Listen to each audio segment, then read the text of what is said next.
Peace, everybody. Welcome to Aboriginal Global Media. I am your host, Dr. Ali, the one and only ghetto scholar in the building. And we have an educational moment for you.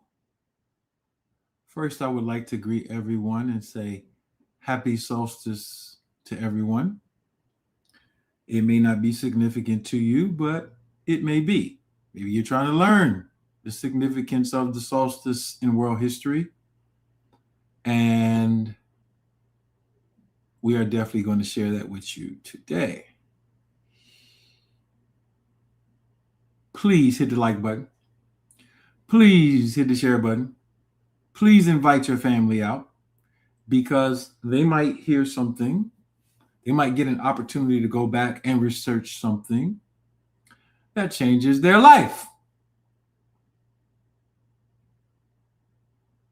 I do have some announcements to make before or right after I get through my introductions. We do have some activity coming up as the year is closing out. And we want to make sure everybody is aware and knows what's going on in the world. We are streaming live on all our platforms, on Facebook, on X, on Instagram, on YouTube, all of the above. Please share the live with your family on any one of the platforms that you are on so that you can get what we consider to be an astounding education, and we can start making some better decisions about how we want to educate our children. That is super, super, super important. And now for some other introductions. Actually, let's go to that now. We have, of course, our annual Solstice Ball, Indigenous Ball, Ramadan Ball, whatever you want to call it. And we want the community to be aware of it. We will be at YG Cafe. And we will be there next Sunday. So the ball is in 1 week. The ball is free for everybody in the tribe in good standing. If you're in the tribe, you know what good standing actually means. The only thing you will have to pay for is the food that YG Urban Cafe will be providing. And Killer Kitchen will have some additional food servings that are not on the YG Urban Cafe menu. We also will have a full Tghe bar. Tghe bar will have drinks and Tghes of various types. Tghes you call psychedelics. We don't necessarily like to use that word because our traditional use of it was not how the modern use is. It was not abused. Taking Tghes was a part of a process to get us back actually into a healthier state. These plants, which we call Tghes, are some of the oldest plants on the planet, and we know because of what they do. All right, these plants are designed to reboot us if we get offline. Let's say that. And what we mean by offline is out of natural law, out of our natural minds. And these things are, let's call them memory inducers to get us to tap back in to a way of thinking and operation that is healthier for us, which is going to take us into our conversation. But we'll be there from 5 to 10 p.m. next Sunday. Come on out, family. If you're in the community and you're not in the tribe, it's only a $20 donation. We're going to do an award ceremony, talent show, food, drink, just communing with each other. The dress code is you got to dress up. Our color code is white, gold or yellow, or white and gold, or black and gold, or black and yellow, or black, white, yellow, and gold. Any one. If you wear all black, that's on you. If you wear all white, that's on you. If you wear all gold, that's on you, or yellow. If you mix the colors up, that's on you. We just want those colors. If you don't have anything in that way, then you can wear whatever you have. But we will be there on the 28th next Sunday. If you have questions, you can go to aboriginalvillageproject.org. I'll put it in the chat. Any questions you have, you can go there. Put that in the chat for y'all. And you can also hit our text line, our 24-hour text line. I'll put that in the chat too, just in case you have a question of any sort about that event. We will also be announcing our 2026 projects. We have a lot of wonderful projects that are coming up, and we want everybody to tap in. All right. We also want to press upon you the idea of having a good time where you're not going to a club. All right. You're not going to anywhere but somewhere safe. All right. We do search procedure. We have armed security. You know, we're about nobody trying to run up and do nothing crazy on us. And we have a healthy environment. And we want to encourage people to take their husbands and wives out, or whatever type of heterosexual relationship you have, bring them out to a family, fun, friendly environment where we get to chill, we get to kick it, we get to do all of those things. All right. So I shared that on all of the social media. Y'all should have that, and y'all can tap in. As you come in, I know this is a Sunday. People are winding down. They're getting ready for Christmas. They're getting ready for all their holiday. They're doing their last shopping. I'm not going to stay long at all because I actually was supposed to do the book release tonight, but I don't have the book ready. I have to insert about less than 100 pages of information, mainly photos, into the text so I can deliver the ebook to y'all this week. I'll have it done before Christmas. I just had other duties, and when I'm in that space, I got to kind of tap in. So I'm going to take the next 48 hours to get that done. I think that is important for the conversation that we're having. And the conversation that we're having deals with the fact that we want to explain some global history to you in a way that won't be confusing, and it will definitely be alternative and not what you expect. But if you can see the flyer here, that's the angle that we're coming. We're talking about how history has been reconstructed in a very, very recently. And we're going to talk about the recent cataclysms, mainly around the early 1700s, that caused us to lose a lot of technology. And that technology changed the way that the world was operating. All right. But we want to give you some good source material on this. And the book itself is the best source material. And again, it's not complete as far as the inserts, but we will have that. We will have that completed very soon. All right. So where do we go? Let's start here. I want to take you to something so you can take a look at it. And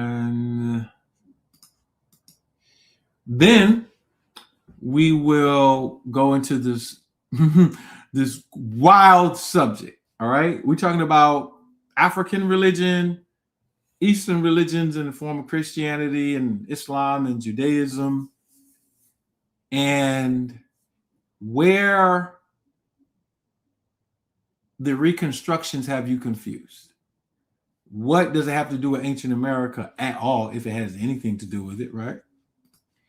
And why is this subject important? Well, I'm going to take you into the stars. Let's go to the stars. And this is from a book that I wrote. All right. And it has the pole stars showing. All right. And the reason why this is important is because it's also connected to my last lecture. What you're looking at is something called the precession of the equinoxes. All right. And every 25,000 years, Earth has this little wobble. And this wobble is based on how the Earth is angled. I know y'all are high, a lot of people are high on flat Earth. I'm sorry. I cannot stress how much you need to stop believing things and do some really in-depth study. Or you can go to this channel and watch the short that I have on this channel, Debunking Flat Earth. It's so easy. And after you do it, I give you one experiment where you can travel to below the pole and above the pole, below the equator and above the equator. Let's say you're in North America. And you can take a trip. You can go to South America and look up at night and see what stars that you see at the same time. Let's say 1 week we're in North America, here in Atlanta. Then we travel south and we go to Rio de Janeiro in Brazil or anywhere else in South America. What we're going to see is the stars look different. They're stars you cannot see. And they're stars that you can see. You cannot see these pole stars in South America. It's impossible. The line of sight is broken. And the only reason I'm mentioning this is because this goes into the Tghe history, who have been misnamed Olmecs and Maya. All right. This goes into the Tghe history, and it deals with their calendar. It's called the Tune calendar, and another one is called the Zulu Kin calendar. Some people mispronounce it Zolkin. But I'm saying this because the entire Tune calendar, all of the back tunes and the cat tunes and the whole 25,000 year cycle, 5 sun cycle, each one being 5,000 years, each one of those sun cycles that adds up to approximately 25,000 years was made by whoever it was made. We know for a fact that it was made by people who inhabited north of the equator. That's rule number 1. It is directly tied to what we're about to talk about, the solstice, right? Because this imagery right here, how the earth tilts, tells you the seasons. And the seasons, spring equinox, summer solstice, fall equinox, winter solstice, are caused by the motion of the earth in respect to the sun. And we can chart these things. Well, these things were charted by the ancient Tghe.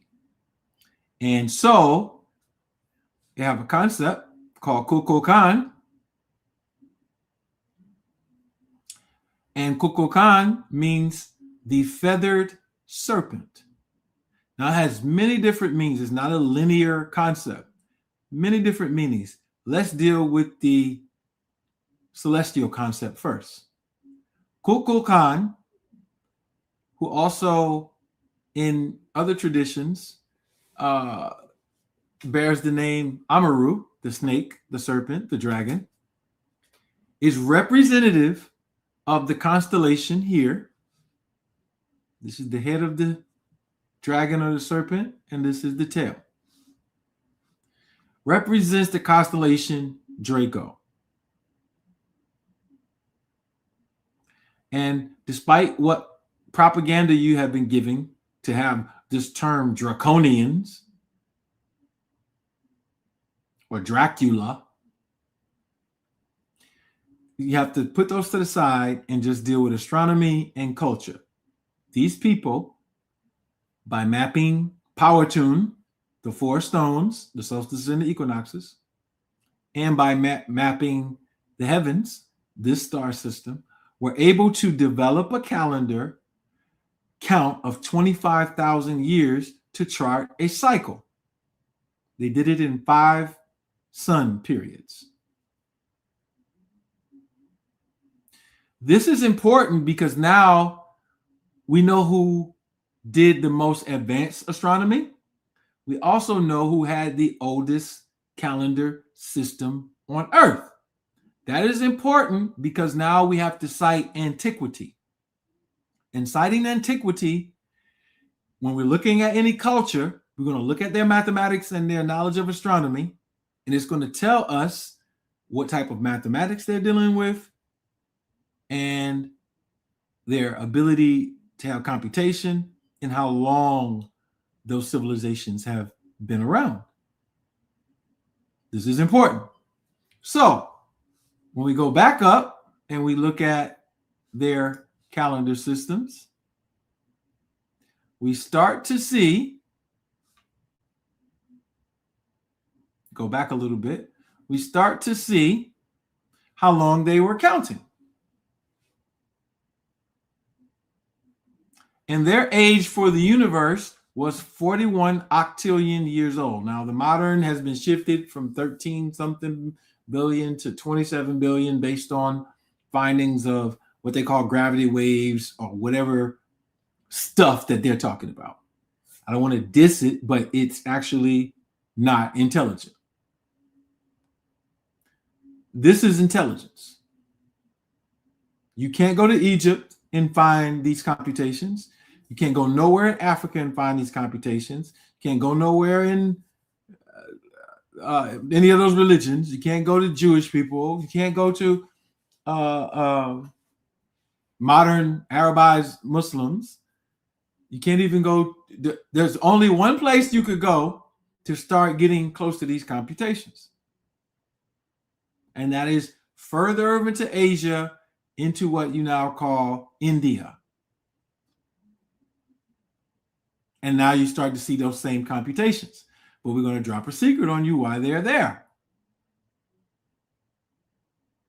And so I'll let people who want to argue about antiquity first start arguing with the ability of that culture to keep record of calendars and how far they go back.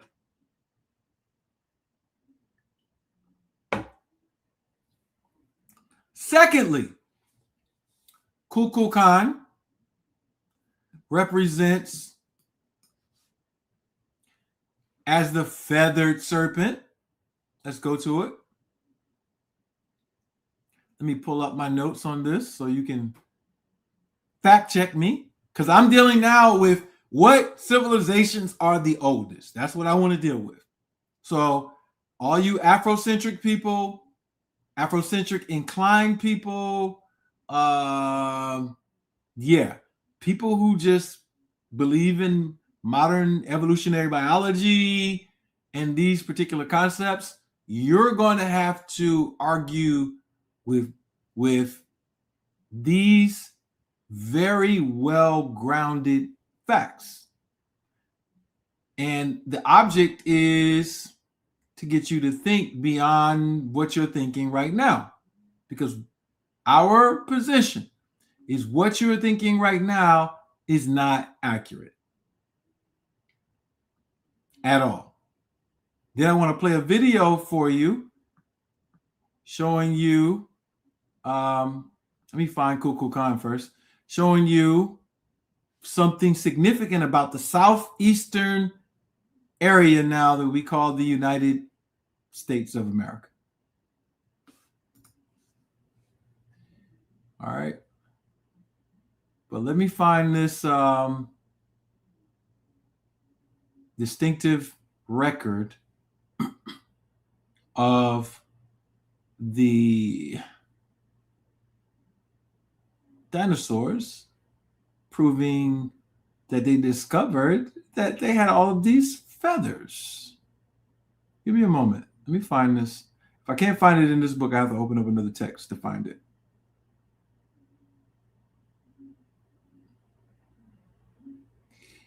All right. I don't think I can find it here. Let me go online, pull it up. I know just where to go. All right. So let me stop this. And let me pull up my article.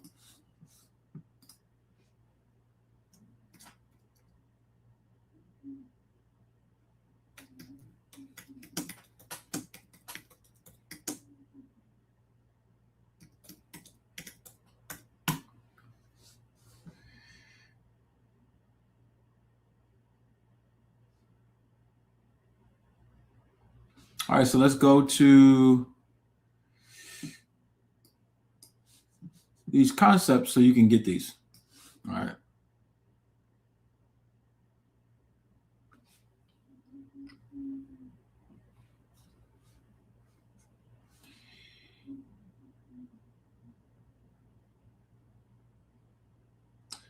All right.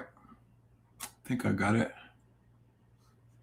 Yeah, University Press has it.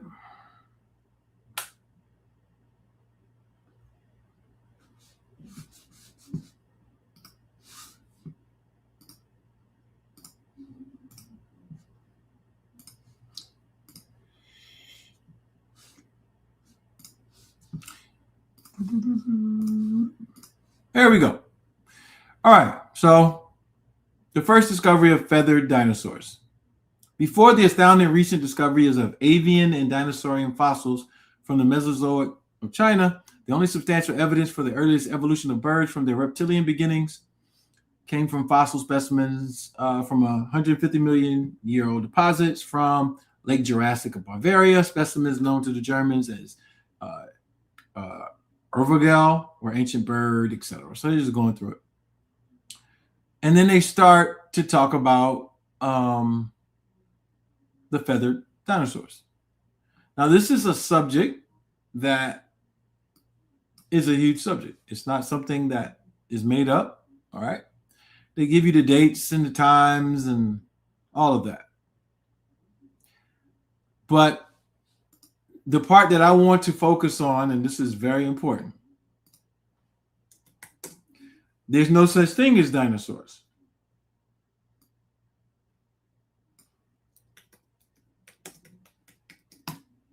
This is important.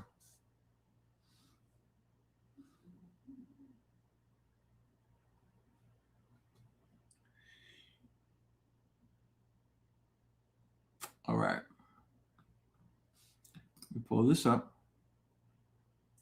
Now I want to show you a bird, a skeleton of a bird.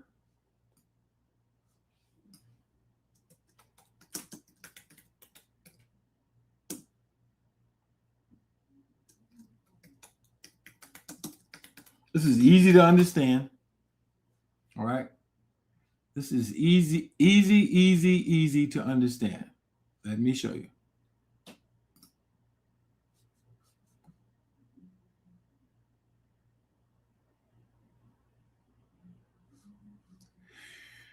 Let's pull this up. Now, if you ever see a bird, a skeleton of a bird, you'll notice that they look like they have really short arms, right? So let me show you one. This is the bird.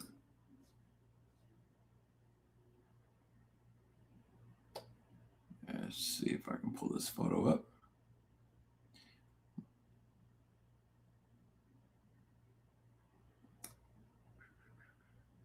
All right. Here we go. Let's take a look. This is a bird, ancient one. I wanted to use an ancient one for purposes of the context that we're talking in. Oh, believe me, we're about to turn up. All right, so this is a bird. Gastrocnemius anatomy. Skeleton of a Diatrema gigantea from Wyoming, USA, as reconstructed by Matthew and Granger. Here's your source. Redrawn by Buffetup and Angst to show shorter lengths for lower limb bones, etc. But you can zoom in on this and you see that little arm. That's the wing. So whether it's an ostrich, it's a macaw, the arm can get a little longer when they have longer wings. An eagle, they still have these little folded wings. All right. That's the point. And they go through and talk about it, etc. Now, let me show you a dinosaur.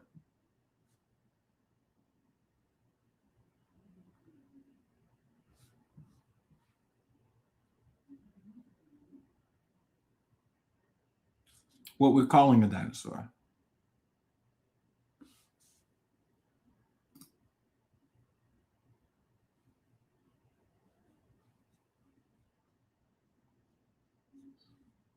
All right, so they didn't go extinct. Well, some of them died off. So this is a cross comparison.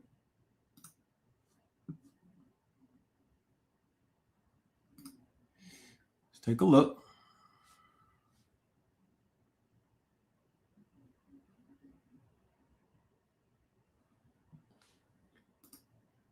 This computer is acting up.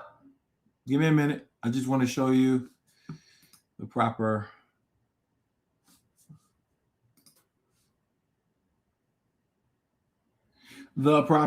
photo. And it's loading. It is loading.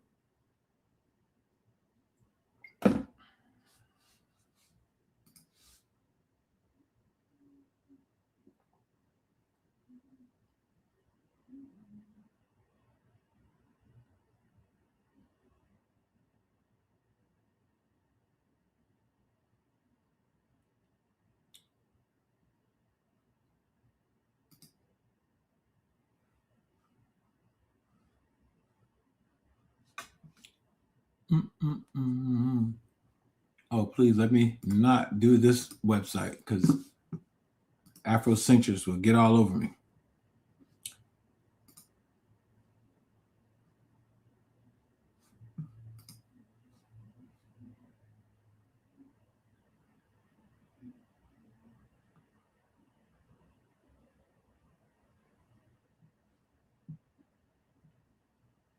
All right, so I'm going to use people who I disagree with to show my evidence. That's important. And then I'll get off of this boring side of it because I know y'all are like, we came to hear about the winter solstice. Why are you showing us about dinosaurs? All right, so here you go.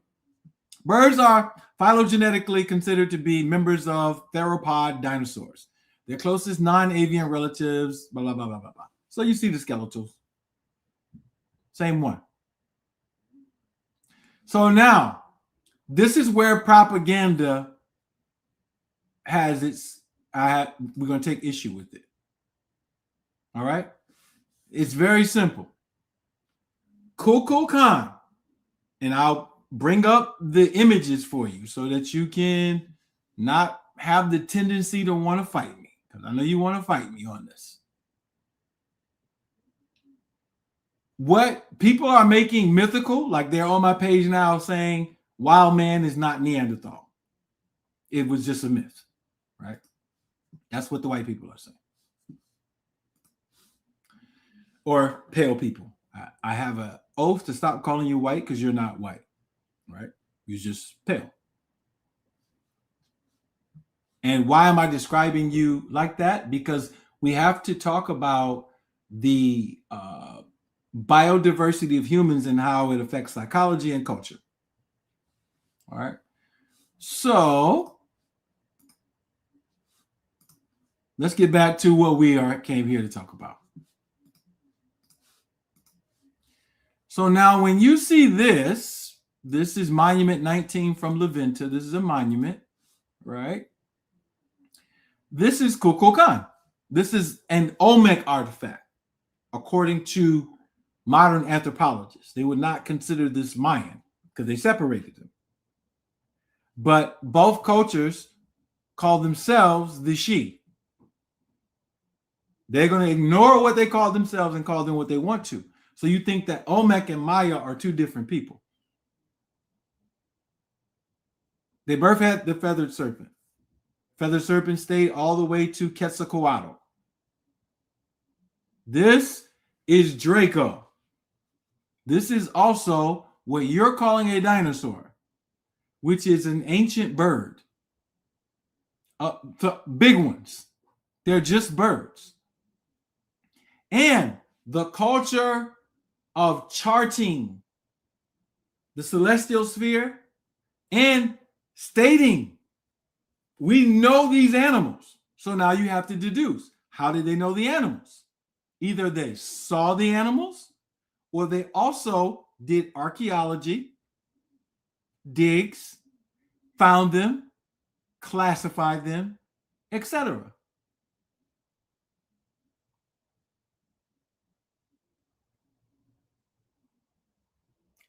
I'll let whatever people could say whatever they want to say about it. It's a reality. We have the evidence through the ecostones. People, humans, were contemporary with what you're calling dinosaurs. Kukulkan is a bird.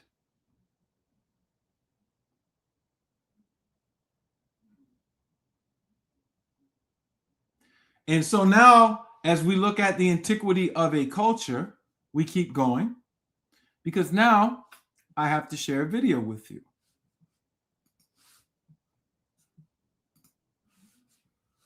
Let me share this video with you.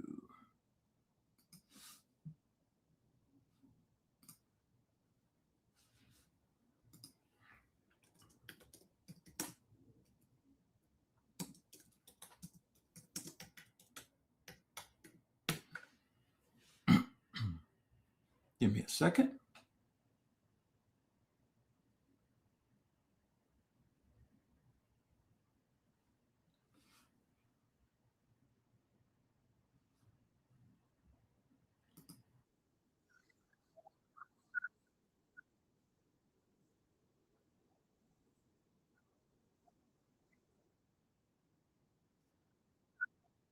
Okay, so I want to share this video that brother posted. Brother Kwahu shared this, and I need y'all to see it. I saw this years ago, but I want to share it so that you can hear it first, right?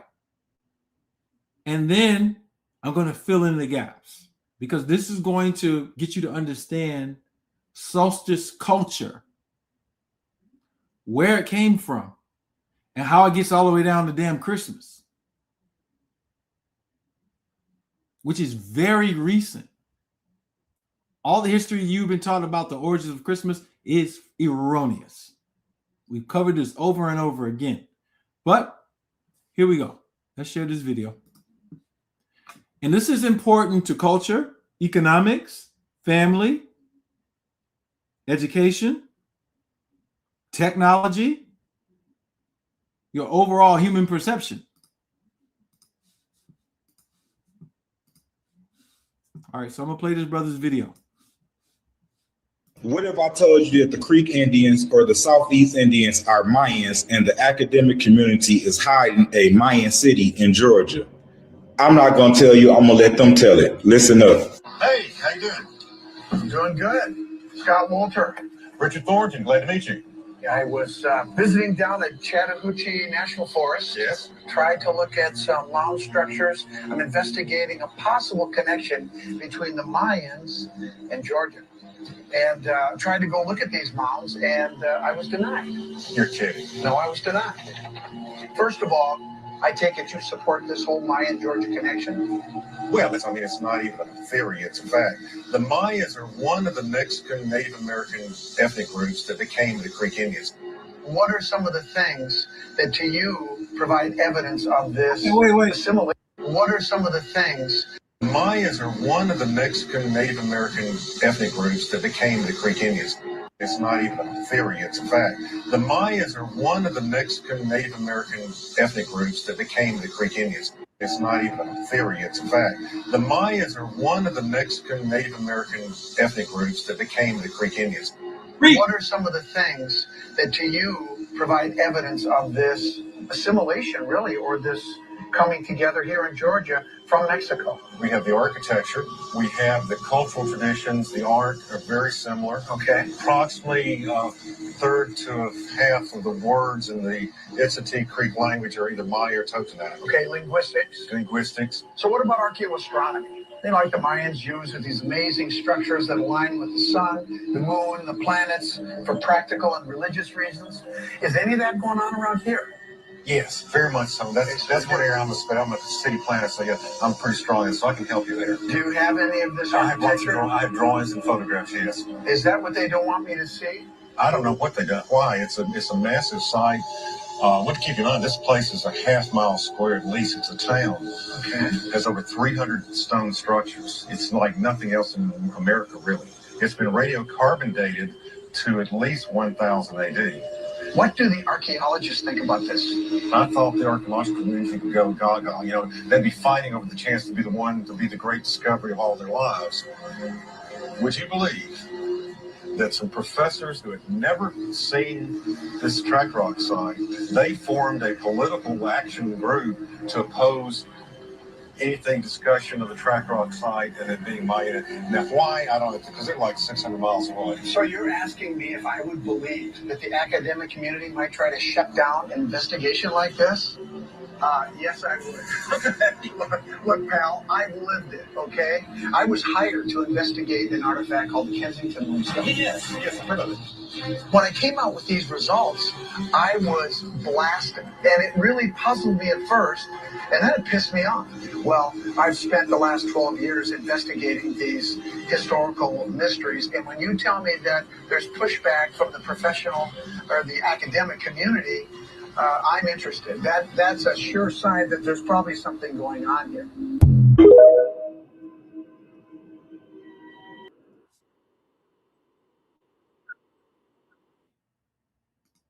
All right. So it's going to give you some research to do. What do the Creek have to do with the Mayans? Now, y'all know in our anthropology, as we discuss the history, the Creek are the Yamasee. Period. That's a confederation in the South. They just had a bill passed by U.S. Congress this year that forced the Muskogee $5 Indians to allow the Yamasee Creek freedmen back into their tribe, or they're going to cut their money. Y'all didn't know that? So the Muskogee is a language. It's not a nation, but they took the Creek Muskogee and they confessed the anthropologists who helped educate the people for the bill last year, put together the bill, and they said in there that the Creek is multiple tribes. It's a confederation. But only one tribe was named, the Yamasee, in the federal legislation.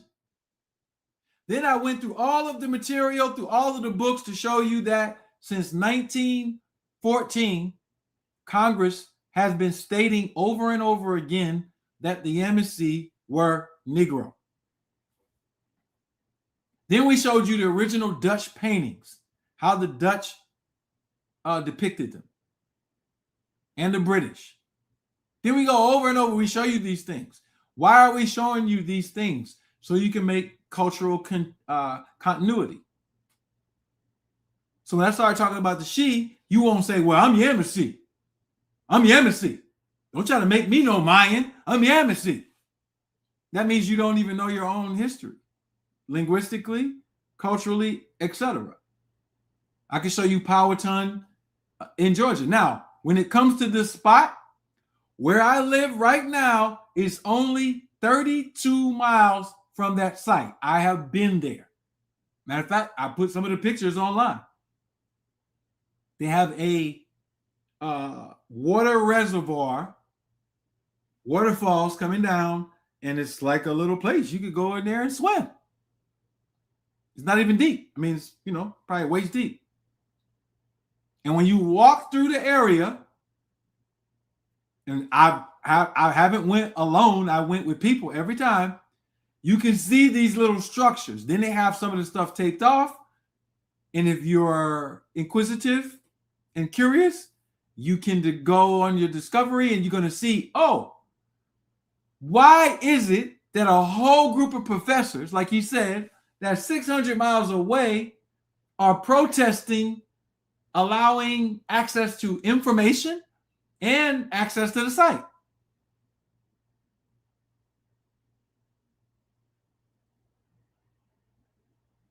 And so it's okay, because I promise I'm not here trying to convince you. The reason why the information is unraveling like it is now is because you have a responsibility. You. And so what is the winter solstice actually about, culturally speaking, from this vantage point? Well, that information was kept, preserved, and spread across parts of the planet. So now so much you go and you see cultures in Africa, Asia, Europe, etc., celebrating the solstice. A very big one was in Islam, where Ramadan is actually a solstice celebration. It is Laylat al-Qadr. We're on the day now. The longest night of the year is tonight. In Quran, it's called Laylat al-Qadr. But there are 1 billion Muslims right now on earth who don't even know that. They're out of step, out of rhythm with reality. I've done all the lectures and presented the information, and it's going to be in the book when we bring that on Tuesday or Wednesday. It's already in the introductory book that we put online. I'll put it right here for those of you who are new. You may not know. You might be saying, what book are you talking about, brother? Let me help you out. Let me show you. This one is done, so I can show you this one.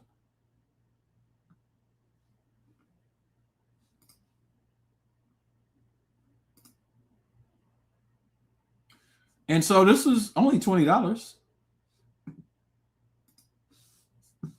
I'm saying this to say because there are people in our tribe who are doing events,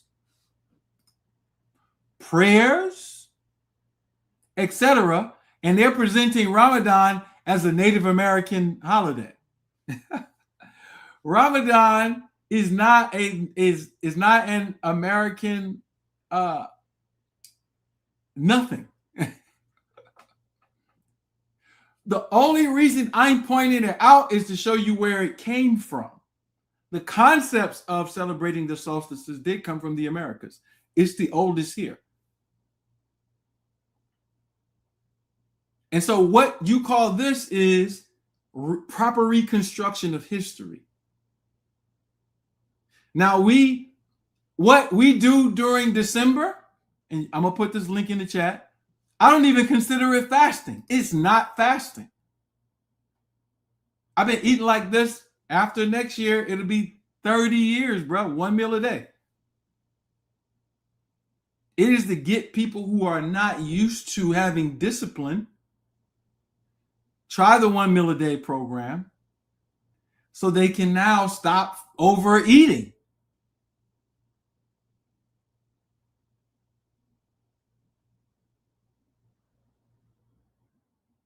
And so this is not a fast.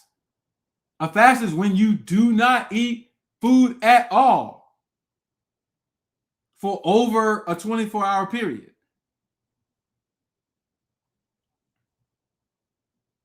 A real fast must be at least 48 hours. The ideal fast is 72 hours. And if you go over 7 days, you're starting to do yourself injustice.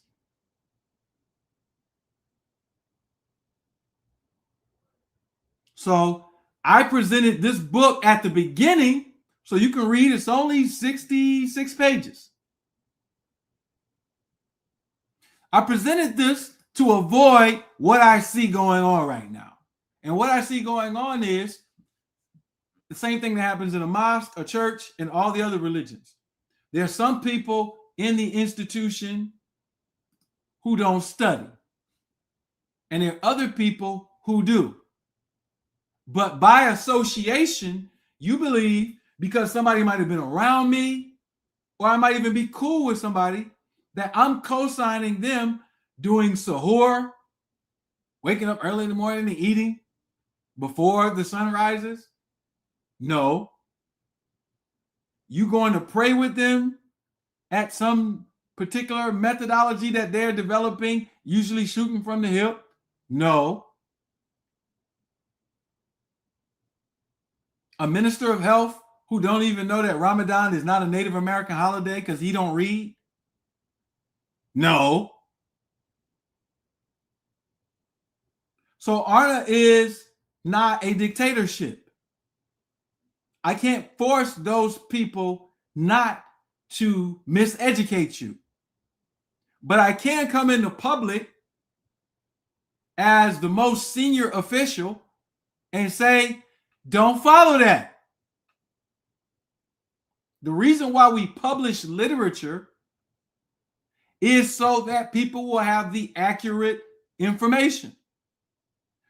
The other reason we do dissertations is because they're reviewed. We can't review people's Facebook posts. We can't review people's celebrations. They have the freedom to do whatever they want because that is that. However, in ARNA, we can take you to court for lying to the public because that's a violation of our Constitution. So even if you made a mistake, why not be patient, go read and study so that when we talk about the fast, they know how to eat during the day, the 4 times for meditation and prayer, when to do them, why at those particular times, what you should be doing inside of that, not based on anybody's religion, based on self-actualization. And so what I'm saying to you is, if you stick your neck out there, we're going to cut it off. Shots fired. The reason why shots need to be fired is because it don't take nothing for you as a member of the tribe, officer of government, to take a little bit of time to read, to get education. This is not the first time I published literature, bro. I have been talking about this subject since 2007. It is now 2025. That is about 17 to 18 years. I came with literature. And all the adjustments were full disclosure, gradual pedagogy and education.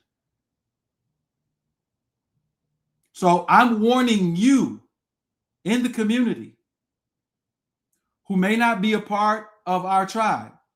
Just because somebody's in the tribe or just because they have a position does not mean that they are educating you properly in health, in history, in culture, in law, etc. As a matter of fact, we have scammers amongst us. That's why we have courts. Now, what does this all have to do with the solstice? See, you don't have to necessarily always engineer court. It's good to have it if you have jurisdiction. You need courts. It helps solve problems, all kinds of things. But there is a court that is architected by light, by rhythm, by cycles, by universal vetting. The solstices and the equinoxes are just that. So the reason why we're telling you to visualize the thing that you want to come into existence is because now you're on a circadian rhythm with your prayer, your meditation.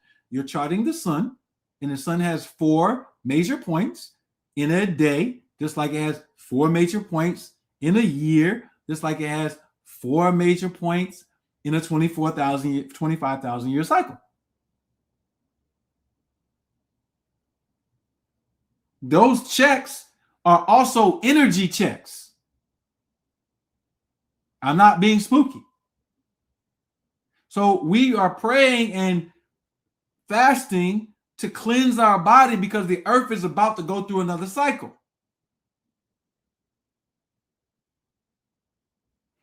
Everything that was vegetative is dying off, right? Then it's going to come back in the spring. However,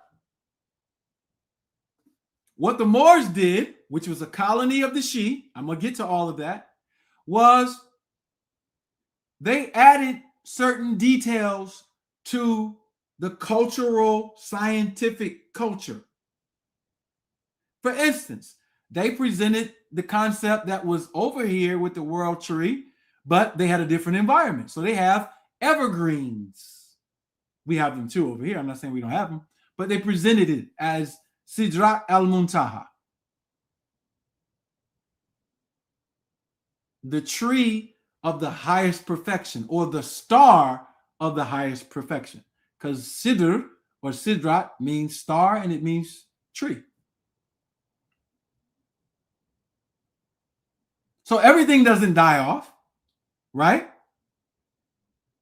Because these evergreens don't go through decay. They go through the cycle that the earth is experiencing, but their synchronization is not locked only to the earth because of their chemistry. Their chemistry allows them to stay green, ever green.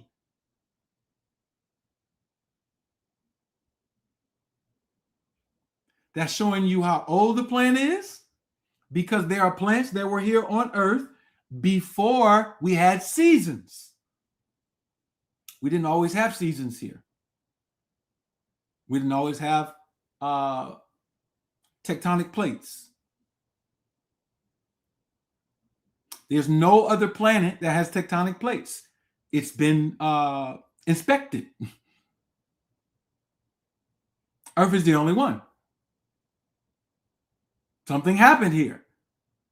But my point to you is you are supposed to be fasting and praying and getting rid of things that don't serve you and focusing on things that do. In the morning at Al-Fajr, which is sunrise, regardless of what the Arabs teach you.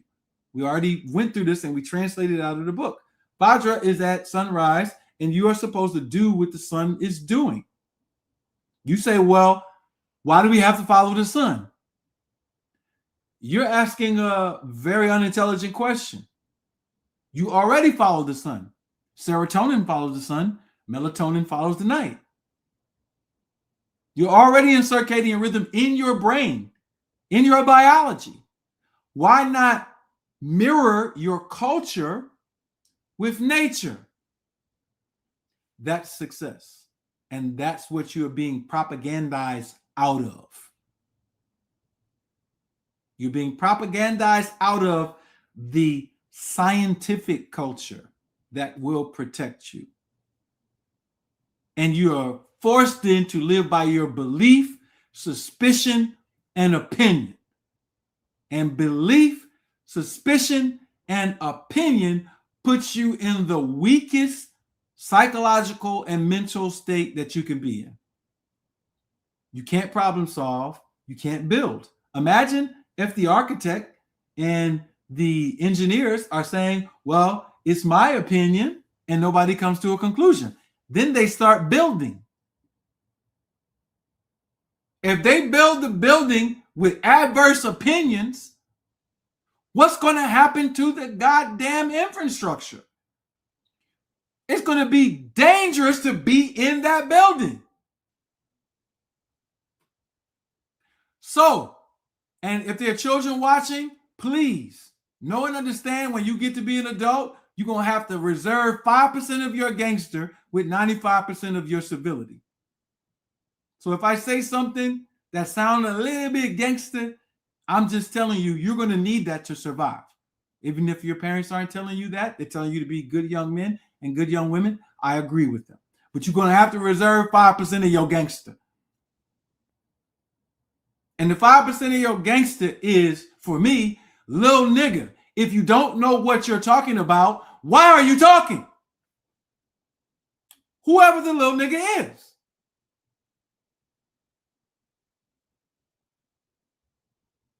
I only have 2 years left in this seat, and I promise you, I'm going to give you absolute hellfire. I hope you run away. All of the bandits. Y'all know who y'all are to me. Bandits. I'm going to do everything lawfully in my power to run you away forever. I don't like you. We're not cool. And the winter solstice is about to swallow your ass. All because you want to be fake. See, the dangerous thing about trying to be cool is sometimes you join the wrong group. You ever get in a gang and they're like, oh, in order to get in here, no, you got to put in some real work. I'm not telling you to be a part of gangs. I'm just telling you that you can't just go up in everybody's house and not take off your shoes. You might have to leave back out. If Kojo can take his time to do a dissertation, if Kwahu can take his time to do a dissertation, if Ali can take his time to do a dissertation,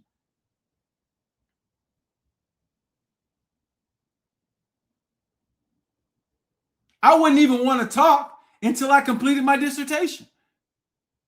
It would prove to me that I have the patience, the integrity, the willpower, the respect for the ears and eyes listening to me, that I'm going to do what I'm doing with due care. Not I'm going to get online thinking I'm something that I'm not.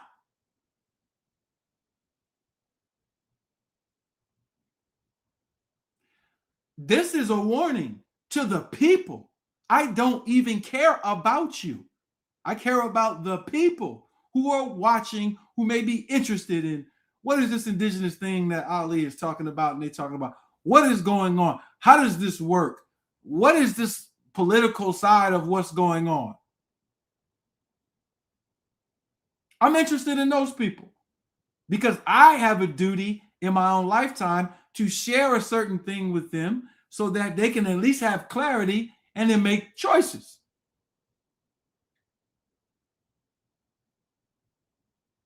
After I do my duty, I have nothing to do with that side. That's between them, themselves, and God. Or whatever name you want to call the designer of the heavens. And so the winter solstice is about praying those things away, visualizing the things that you want to come into existence in the morning. At noon, the sun is at azimuth. It's in perfect balance. So we think about the things, what do we need to balance? Oh, I need to spend more time with my children. I'm working too much, or I'm overworking myself, or I'm not working enough. I'm not working out. I'm not doing these things. Let me get this stuff in balance because I am about to hit a celestial trigger.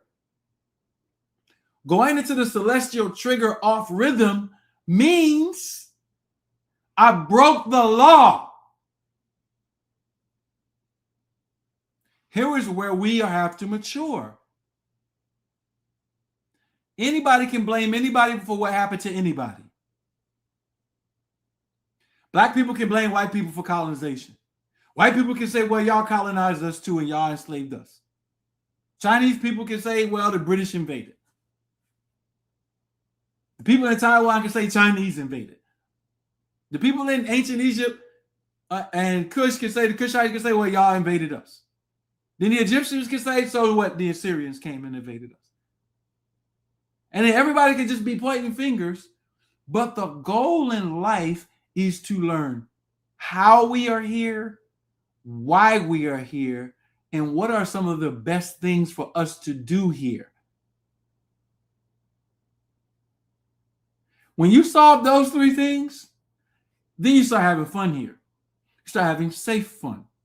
If you don't solve those three things, you become a liability, a burden to yourself, to everything around here, and to others. And you know what happens to a liability? The universe has a bank account.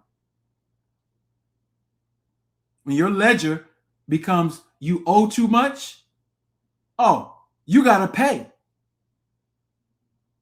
And you pass that energy down to your children. You leave your children with cosmic debt or not.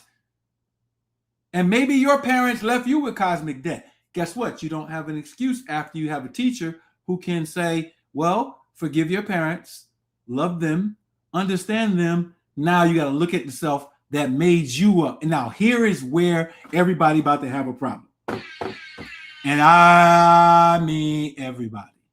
See, inheritance is looking at everything in a very honest way. You might have inherited something from your parents that is detrimental to you.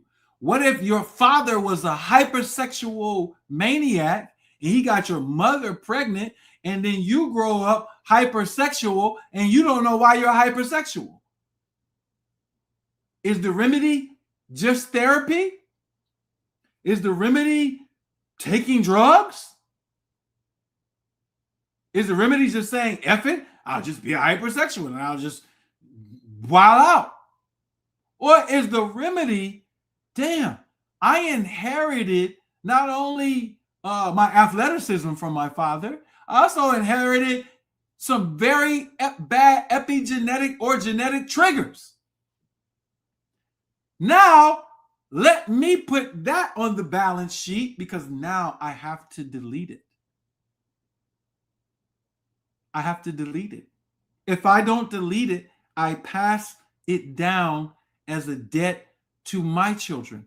If I exacerbate it and I live out the energy with no discipline, now I'm going to grow up doing weird things. I'm a grown person, but I think I love children.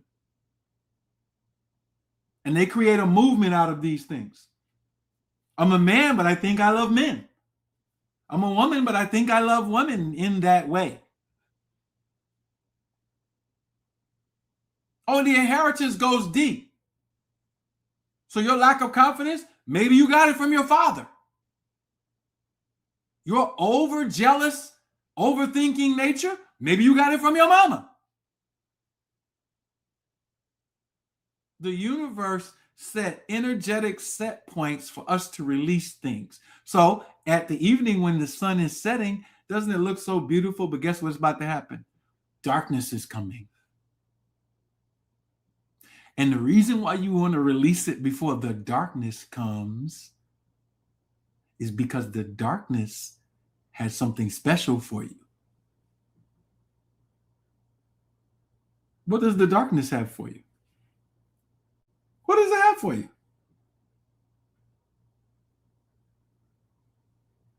The darkness is when the sun is in the opposite position. It's not at azimuth, it's way over on the other side. And so you can look at stats and see why people commit more crimes at night than they do during the day.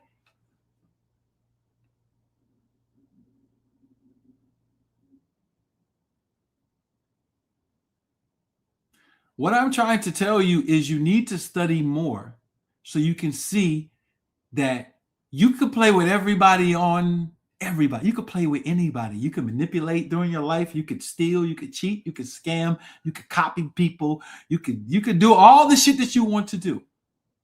But here is the reality that I'm trying to share with you. You will never get away.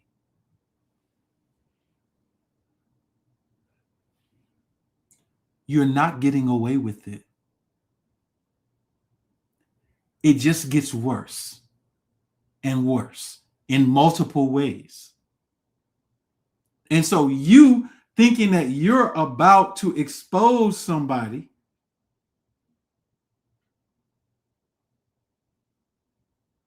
things that we as families have sat down and talked about. You know how many families I have counseled just this year? At least 12. And I'm going to say something to y'all. I'm tired of talking to y'all. And this is for the children who are listening. If grown people decide up in their mind, and you're going to be grown one day, that they're going to be grown and get all the entitlements of being grown, but not the responsibility of being grown, then guess what? Treat them as they are treating themselves. That's not the type of person that you trust. That's not the type of person that you respect.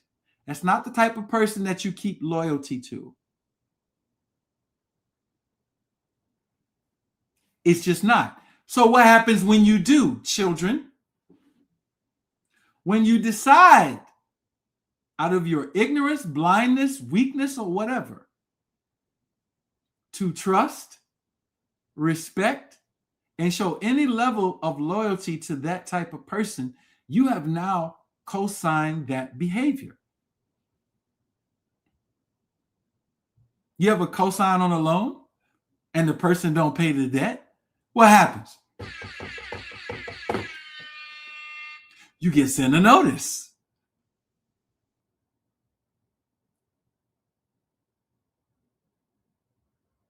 I'm speaking from experience. This year alone, I got notices that I never got. And I'm like, damn, nigga. You know you're not supposed to do that to yourself. Because I wasn't doing nothing to nobody necessarily. But you're not supposed to do certain things to yourself. So the winter solstice, summer solstice, they're cash registers.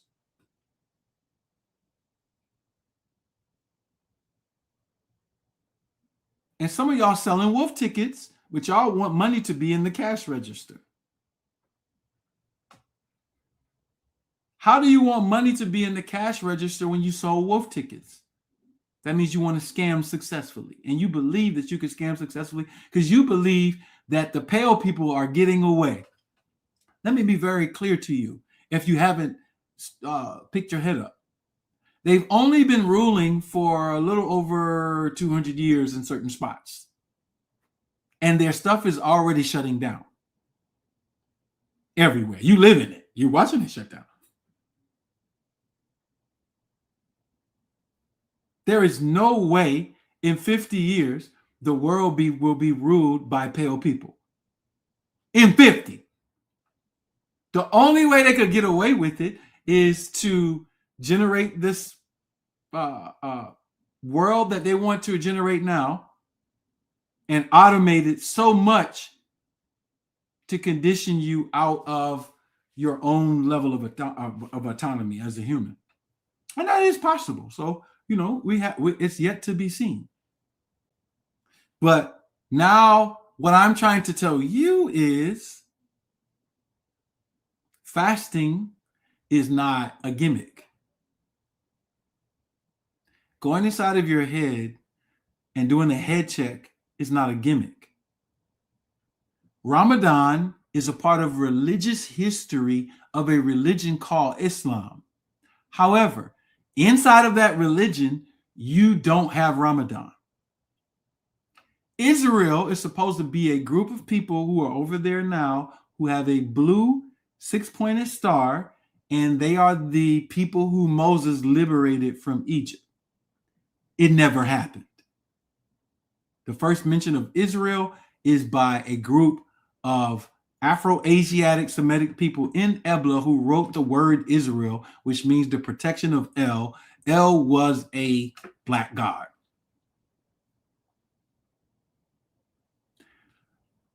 Christianity is rooted around a figure called Jesus Christ who never existed. They're about to celebrate his birth on December 25th. December 25th is the birth of the sun, S-U-N. It's not the birth of a son unless a child is born on December 25th. Immaculate Conception was written down in Egypt at the Temple of Luxor. The Egyptian people are a colony that's not even from Africa. The Egyptian people came into Egypt and they started fighting Africans. It's in the monuments.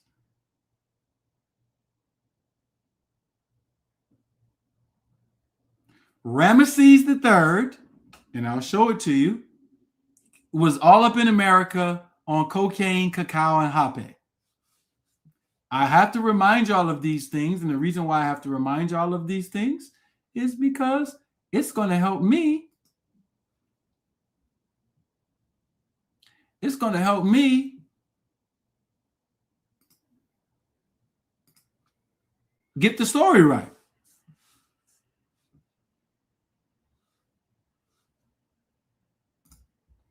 It's going to help me get the story right. So you mean to tell me Ramses, hold on, I'm going to get to you. You mean to tell me, have y'all raised, well, say something if you've never even heard what I'm saying. Because if you haven't, I'll show you the video. Matter of fact, I'm going to show you the video anyway. Just to show you the video. Just for education, we'll have it on the record. I showed this before, but I want you to use specialists because y'all believe in pale people. And they got their specialists together and they looked at Ramses' body and they said, hey, this guy right here was in America. He was an Egyptian pharaoh. What is he doing in America? Well, hey, let's ask the question scientifically. Let's not make it up. Because if once we start showing the ancient connection between the Americas and Africa, right? Then we have to address all of the questions. And the questions that we have are, how come nobody told us this and they had all this information all of this time? Well, let me help you out. Let me show you why they never told you this. Hold on. Let me go to my videos and let me pull up our guy, Ramses. All right, there he is right there. All right, so, oh, that's funny. Let me play this video.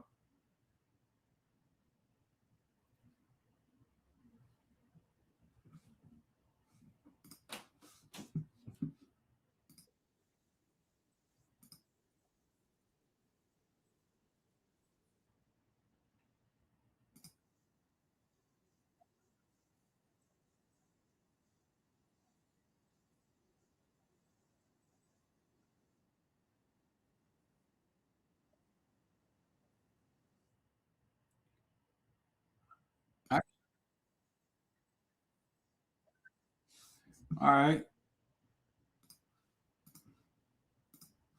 Let me go to share this because I'm playing it, but it wasn't showing.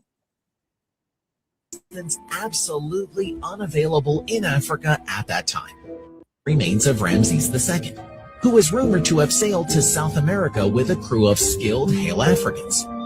She extracted samples from the pharaoh's intestinal tract, and to her amazement found that they contained traces of Mary J, coca, and tobacco. She not only had the Egyptian pharaoh's sample devices of tobacco and stardust, he also had a taste of chocolate, another substance absolutely unavailable in Africa at that time. Remains of Ramses II, who was rumored to have sailed.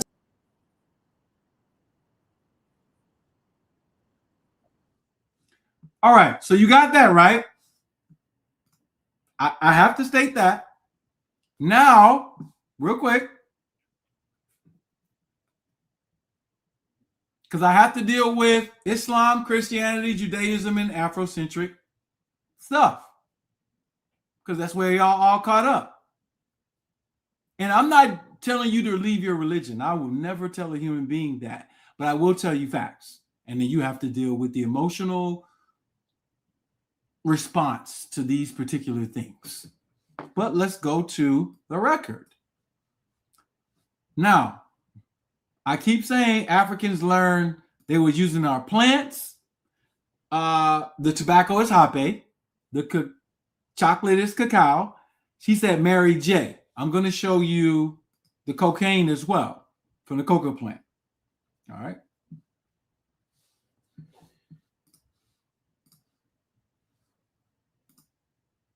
Oh, my bad.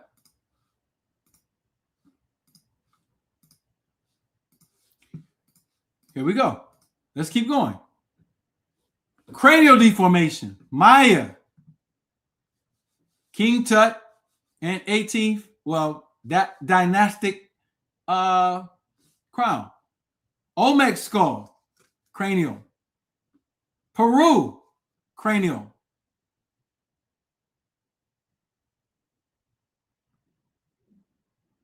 This was a global practice, just like hip hop.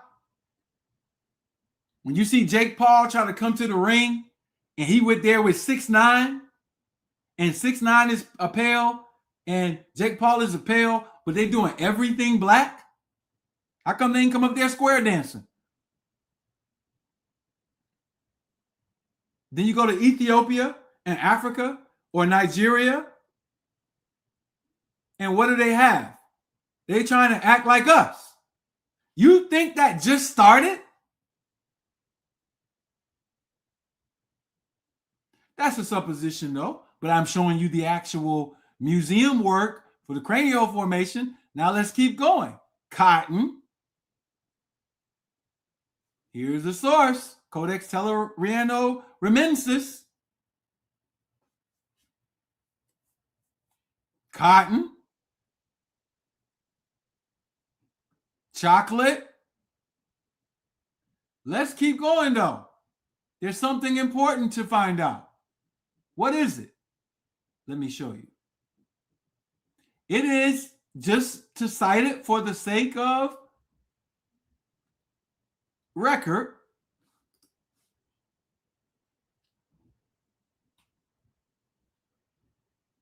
Egypt, Mexico. Egypt, Mexico. Teotihuacan complex, Giza Plateau. What is it depicting? These three stars in Orion. The reason why they did that is because they were advanced astronomers, and Orion is the equator of the sky. So they're definitely developing calendars, agriculture, everything off of stars. We still do it today.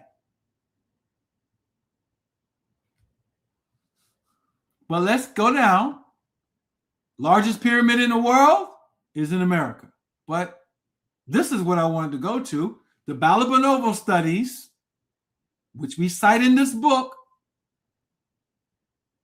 that show the mummies and the cocaine.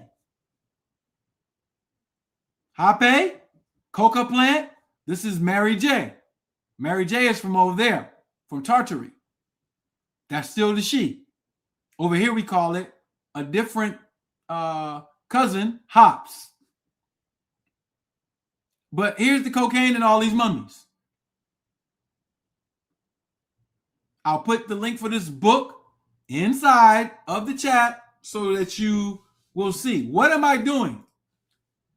I'm showing you contact before fake Columbus was made up.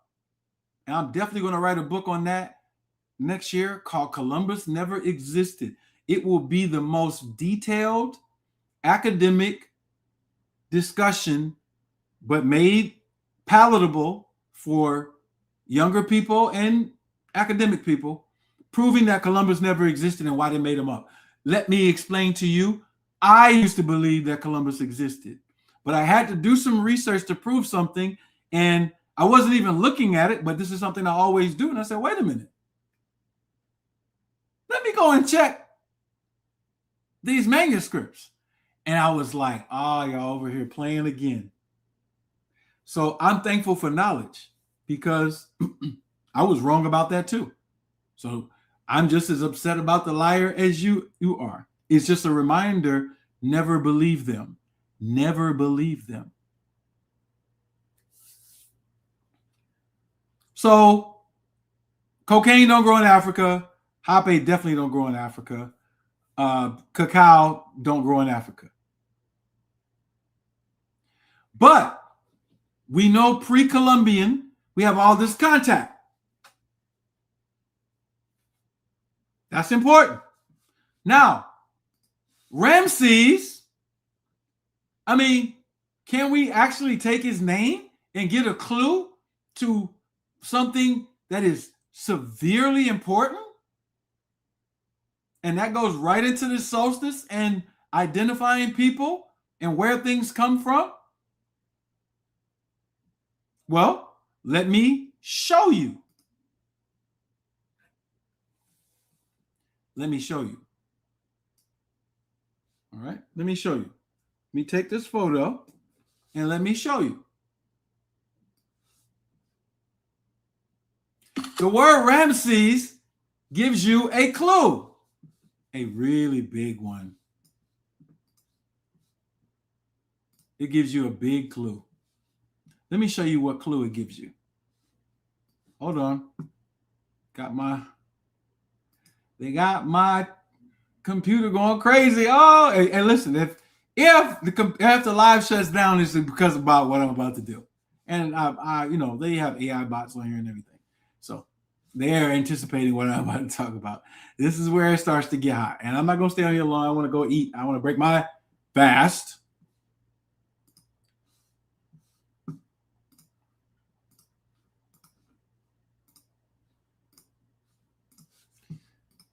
Let me show you something. Okay, so this is a statement that I'm making. I'm going to prove it. One of the greatest secrets of all history that will be unveiled in our documentary, and we're doing a documentary, is that the Holy Roman Empire started in Egypt.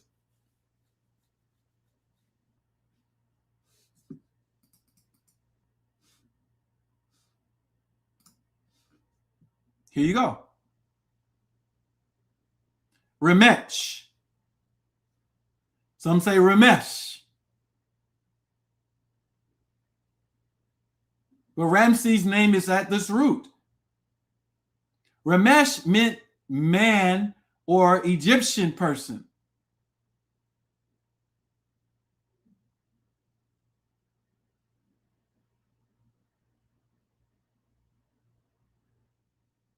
And so the root word for Rome comes from Egypt.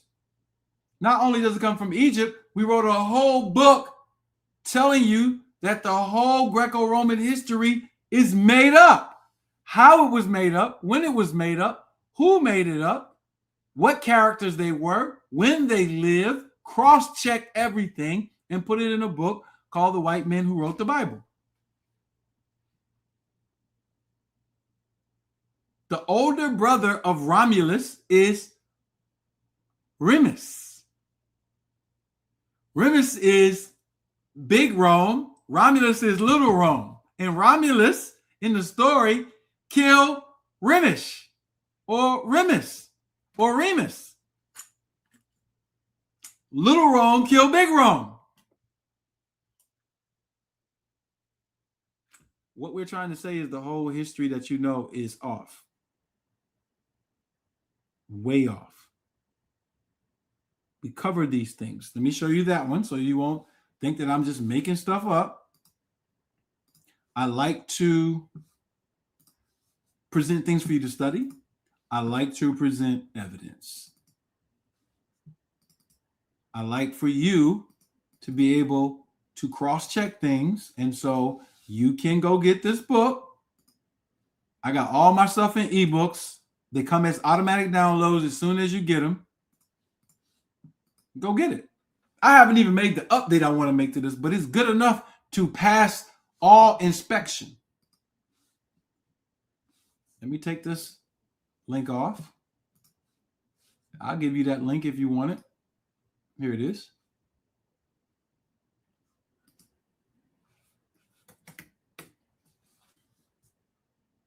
1 second.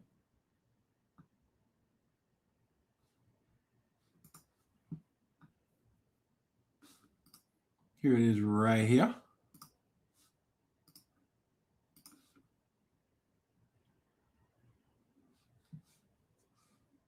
Here it is right here. Let's put the link in the chat.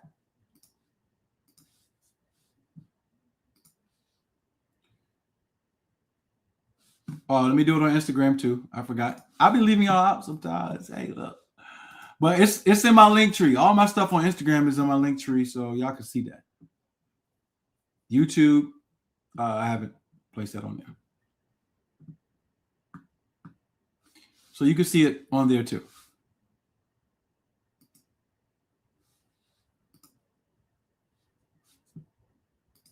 All right. Actually, let me take that down and show you this one. There you go.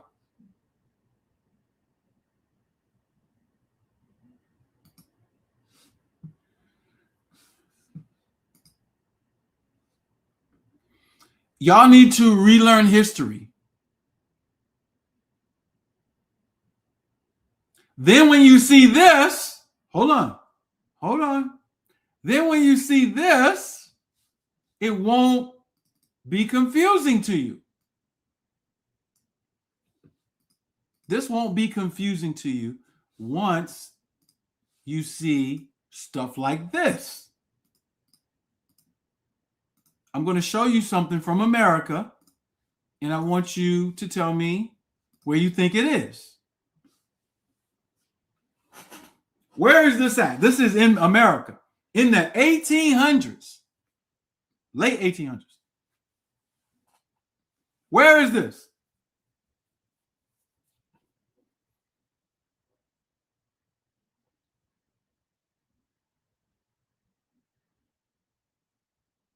Where is it? Not New York. Nope, not New York. Hell, it's on the building. Not Illinois. Nope.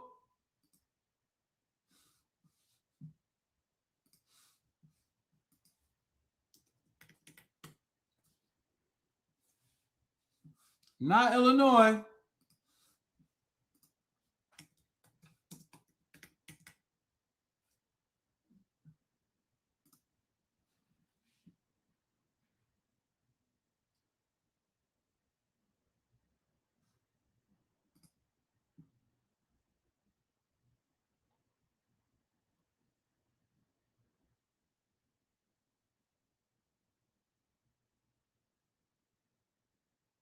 Remember they had all of these world fairs, expositions in the late 1890s? This is one. But oh my, how crazy does this get? Wait a minute. Right, South Dakota. Not Chicago. Let me show you up close. You explain it. There's no possible reason to do this except for the fact that on the front of the building, they have a black man as a chief. Look at all these white people. Let me hide the current comment. Y'all don't see that? Look at all these white people.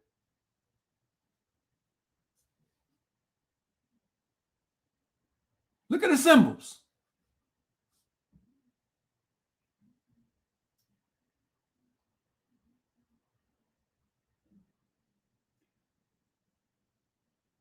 So now it is important to do genealogy, not just to find out your ancestors, but to get the stories.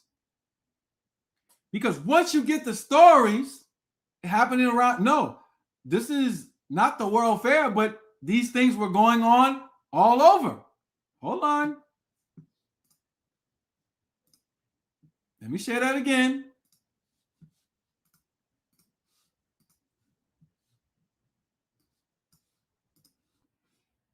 Look at this building style. Does anybody know the architectural name for this building style? There you go, bruh. Bro, you blew it open. This is in South Dakota, though. But we're about to come down to something else to describe exactly what he's talking about. What type of building structure is this? This is a specific type of architectural design.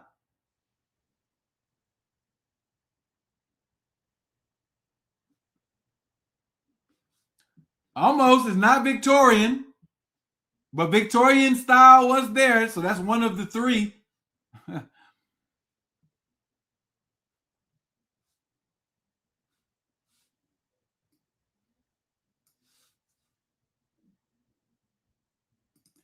Gothic is one.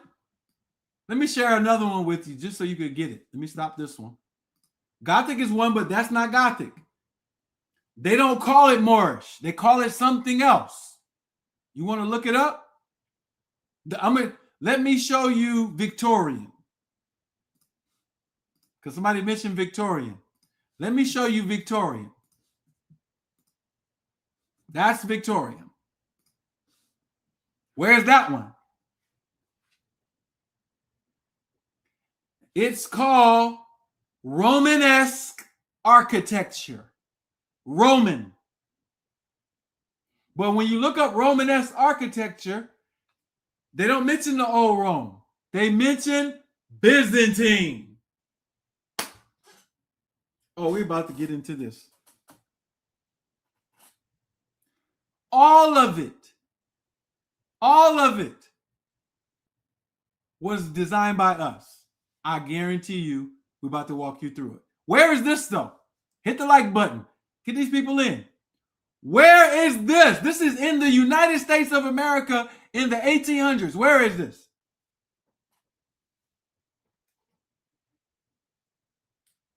Because then I got to get the explorers to show you what they saw. But the only reason I'm showing it to you is to edify some history to get back to the point. Because we're talking about the 10 days that we're about to go through from the winter solstice to the New Year's. Oh, I promise you, it's not Philadelphia. No, it's not Carolina. No, it's not Alabama. No. It is New York, though. Somebody said New York. Where in New York? Where is this? It's a castle. Why y'all let these people do this to y'all? They did it to us.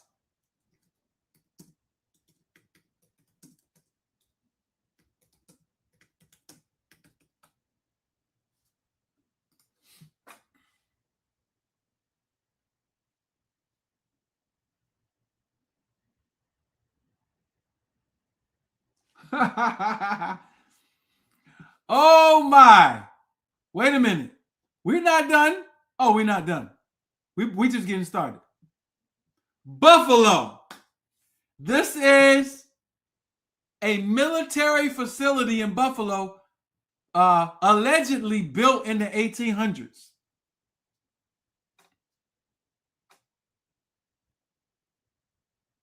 With horse and buggy with minor tools.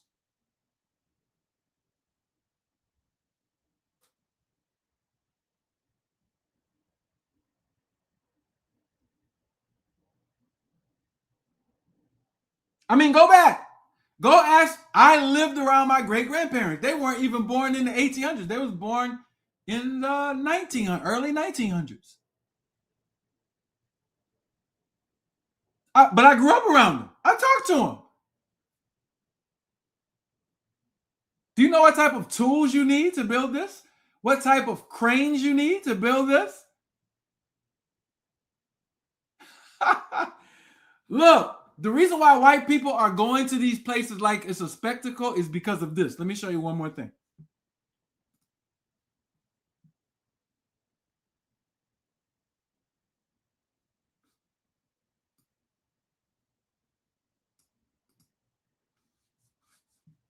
I mean, we can go all to those places and find those things. You go to Boston, you can go all those places. But let me show you something. Let me read you something from a source so you can start asking yourself, why would castles have alligators? What? You ever seen like the theatrics around castles and they keep mentioning alligators? Ain't no damn alligators in Europe.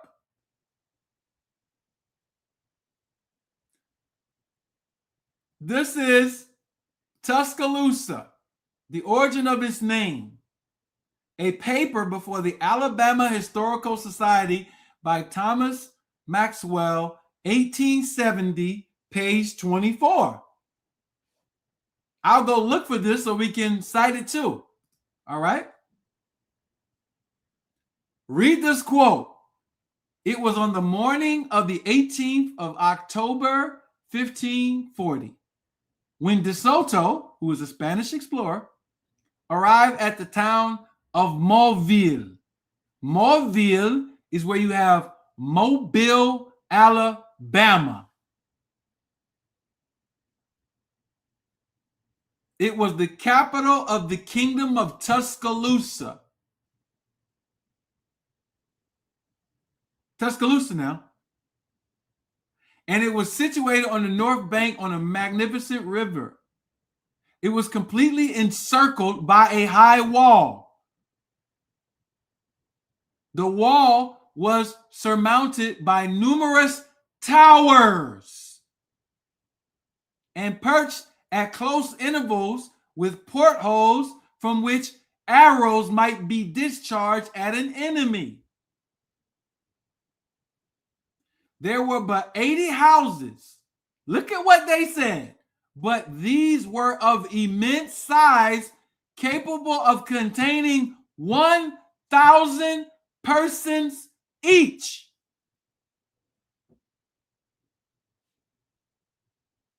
So that's 80,000 people. That's a wall enclosing 80,000 people. Oh, you mean to tell me they built that? And they got primitive tools and arrows? Wait a minute. I refuse to let somebody lie to me. So let me do something.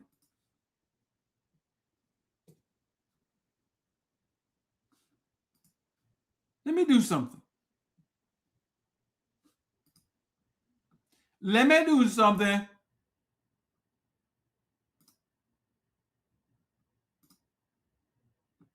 Let me do something.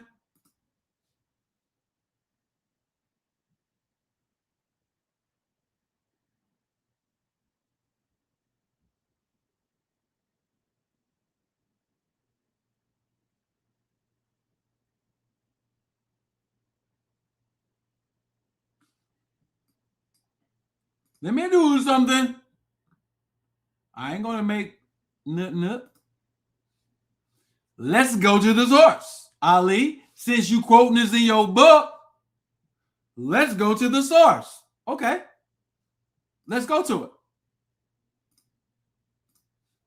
Now you're in trouble. Don't ever ask. People be at, oh, source your material. So you must source that at once. If I start teaching the way I would do before a university,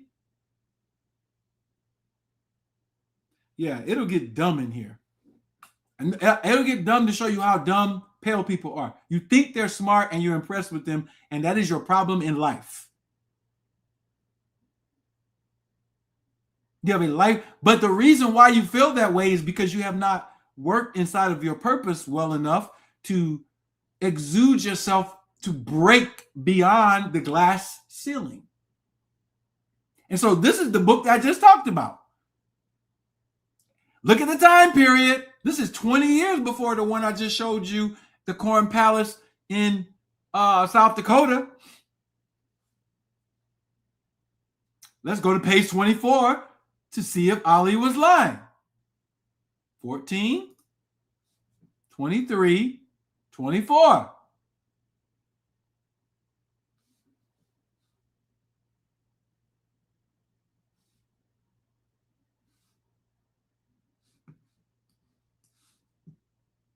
So here we got it. Mobile is Mobile. This is exactly what I just quoted right here. That's what I just quoted. They were but 80 houses, but these were of immense size, capable of containing 1,000 persons each. Like, bro, I'm not making this up. So now, castles, huge buildings, alligators and moats. Let me read something else to you. Now this is going to blow your mind. You ready? Are you ready? Let's go back to my book. I was reading from, by the way, They Lied About the Slave Trade.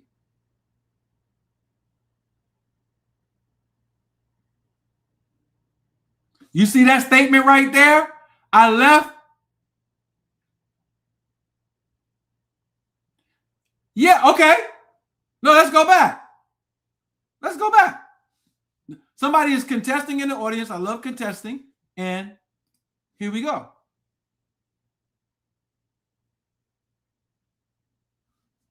Let's keep reading. They were built in modern style of Indian council houses and were erected around the square in the center. All right, so you're reading something else.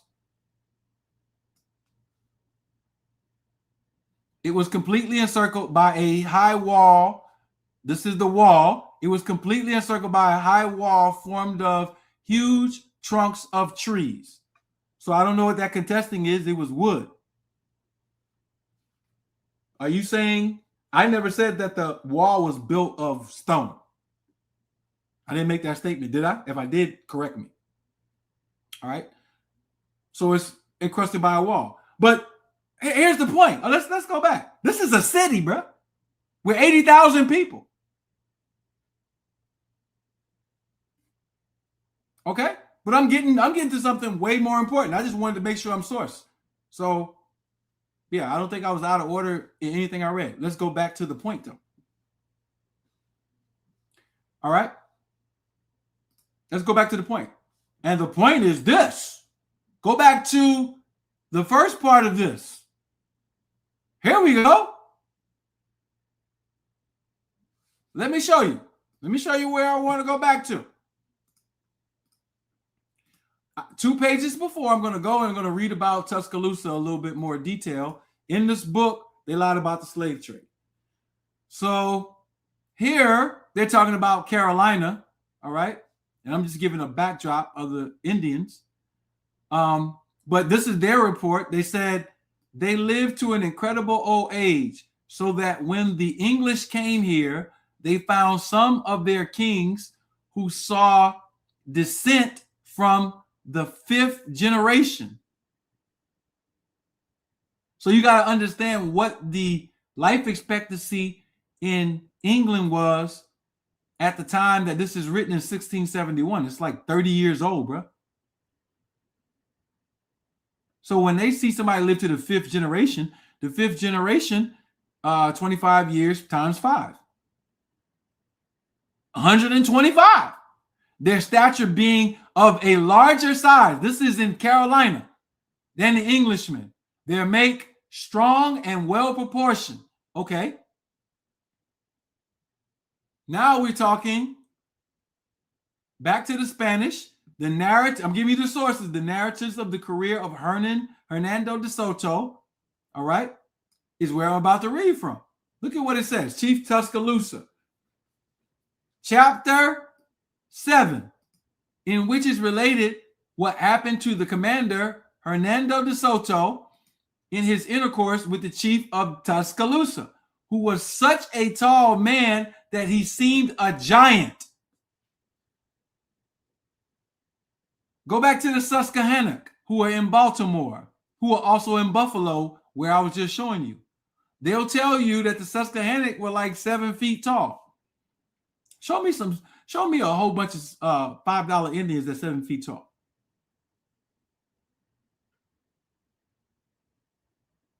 But we can just go right to the NBA and we can solve this problem. Okay, Sunday, October 10, 1540, the governor entered the village of Tuscaloosa, which is called Attahachie, still a city, a recent village. And the chief was on some kind of balcony on a mound at one side of the square. His head covered by a kind of coif like the almazal, and so that his headdress was like a Moor's, which gave him an aspect of authority.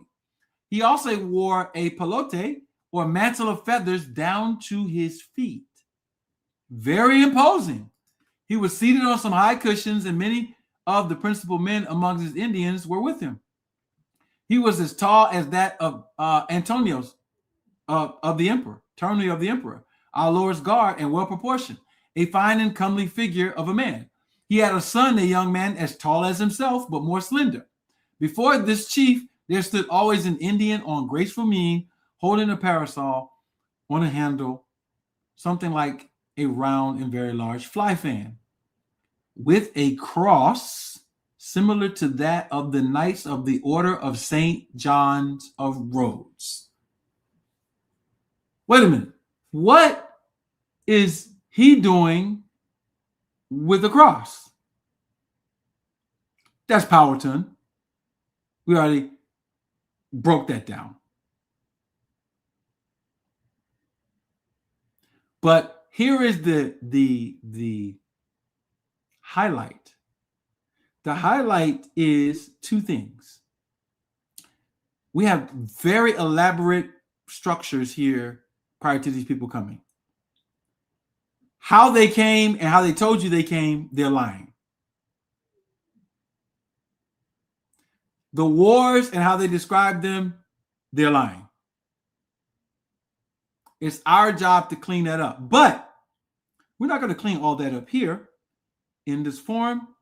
Of course, we have documentaries, part 1, 2, and 3 that are already on this YouTube channel.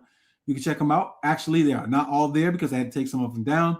The rest of them are on my Patreon, www.patreon.com/Dr. Ali. I'll put it in both chats. My point here is, what is he doing with a cross similar to the Knights of the Order of St. John? Let's look this cross up. Knights of the Order of St. John's of Rhodes. Let's look this cross up.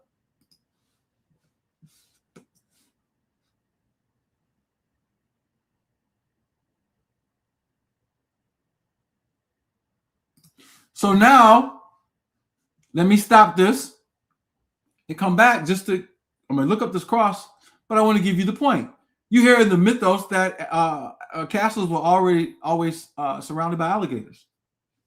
Alligators are only in China and America. But let me look at this cross, because I have some photos for you, some other photos for you. This is the cross that he's talking about.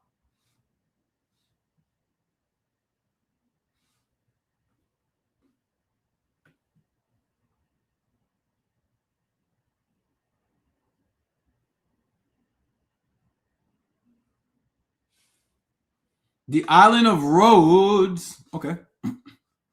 Let's show you.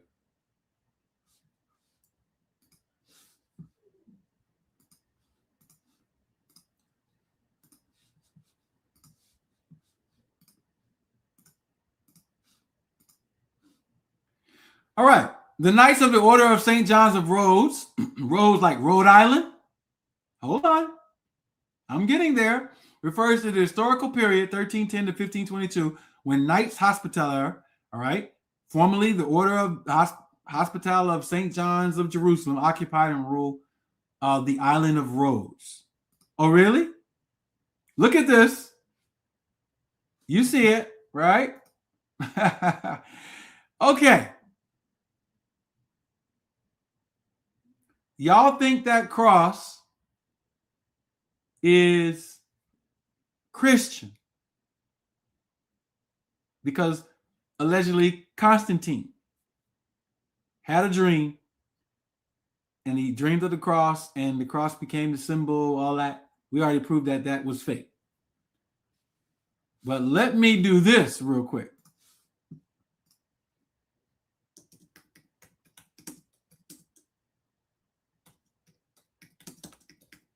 Because I wanted to gradually walk you up into that, into the subject.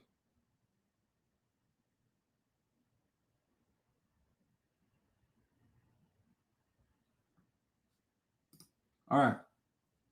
Let me show you what I'm talking about now.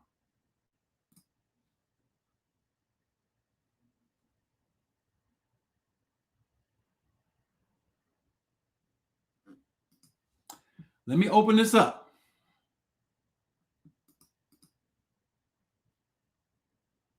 When you go to Rhode Island, you're going to find all types of castles.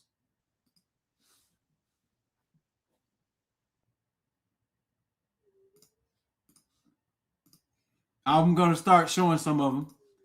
Some of these are just mansions.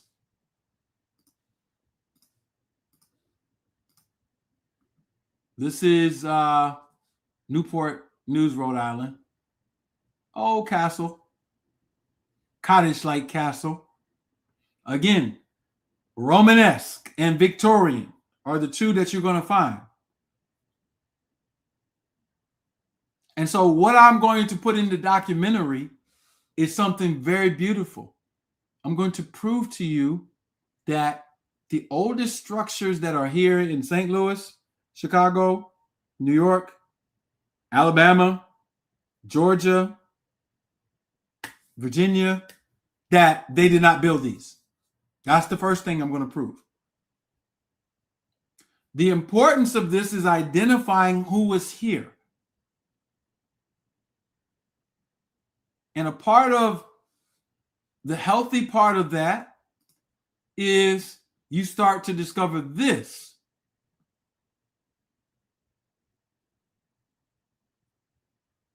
You start to discover that, and I want to show you this, that pale people were brought here in a slave trade. Okay. We've shown you that before. Then you start understanding who brought them, right? You got terms like Vikings, etc. Then you start understanding what Rome was, what the Aboriginal was, what this whole Moorish world was, and who we need to look out for today. That's where I'm going to. Because now you have something that is in your way. You have people that are in your way. You don't even know them. They know you, though, or they would recognize you. They damn sure recognize me. So these are white people who are in a slave trade. These are from Chichen Itza, the Temple of Warriors. These are murals showing a slave trade 600 years before Columbus, or so-called Columbus. Then we go to a slave trade that's a little bit earlier with Asians.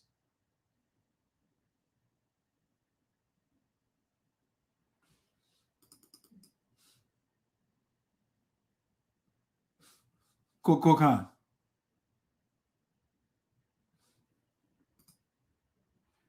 And so now I have to ask you a question. You believe a people who have not even been on the earth beyond 7,000 years ago came over here and walked across ice, something that the bison don't even do, and walked into North America and founded a civilization here, or 15,000 years ago. You believe that? Go to documentary number 1 of We Are the Indigenous series. I completely debunked the whole thing.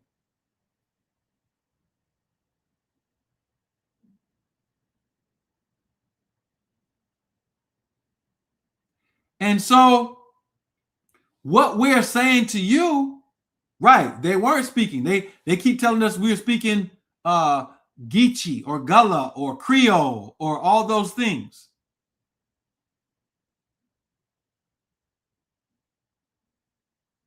And so the point that I'm making here is you have to look at history differently, because now what you're going to discover is that your indigenous ancestors had allies on the planet. And they admixed with people on the planet. But there's a lineage of so-called black people who are now primarily in sororities, in politics, and government, and in industry, who you don't know who they are, and they're the ones who are here to police your communities. So now let me get real dark on you. Let's go. Let's get dark. Y'all want to talk about the problem? Sure you do. No, you don't. Why did I highlight Islam? Well, who is the most popular Black American leader of Islam today? Who is it?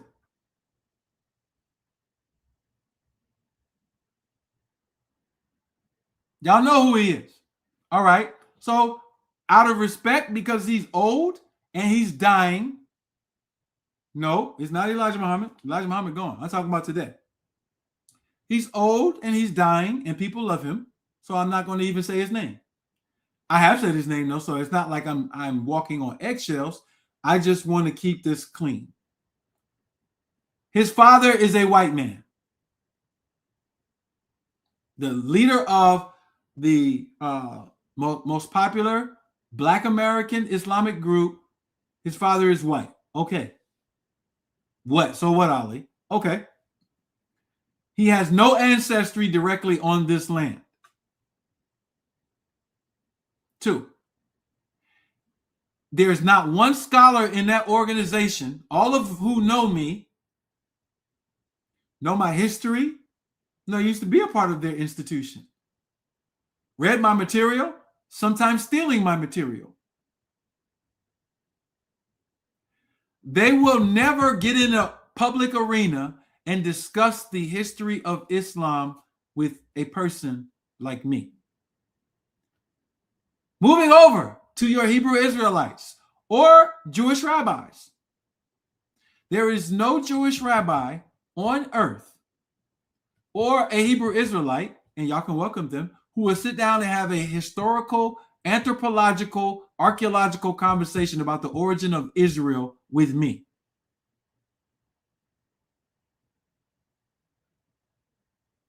There is no Christian scholar, I'm not Billy Carson, that will sit down and talk about the origins of the AD and BC calendar with me and whether or not the history in Rome is falsified. The true history and time period for the publication of the Bible. Whether or not Jesus actually existed. And the entire history of the Byzantine Empire, so that we can explain out how Christianity began. Invite them. We about to go to a new year. They'll never come. So the Muslims, the Jews, and the Christians. Now let's go to the Afrocentric people who swear up and down they're practicing Yoruba. They're practicing the science of the Neteru. They're practicing whatever. They did their genetic test, and the genetic test proved that there were a percentage of this and that and this and that. Go tell Rick Kittles to come have a conversation about DNA with me. And whether or not his test could be used in a court of law to prove that genealogy is tied to the alleles he's using in the test to prove the connection. Genetic genealogy comes with a disclaimer for educational purposes only. Come with anybody who can read the pyramid text and ask them why Osiris, Osar, Aset, none of them said they were from the south. They said they were Kinti, Amintwi, foremost of the Westerners. I wrote these books 15 years ago. Go get any person who studies the zoomorphic animals in the hieroglyphics and ask them where all of those animals come from. Let's start with Horus and the falcon. Shall we?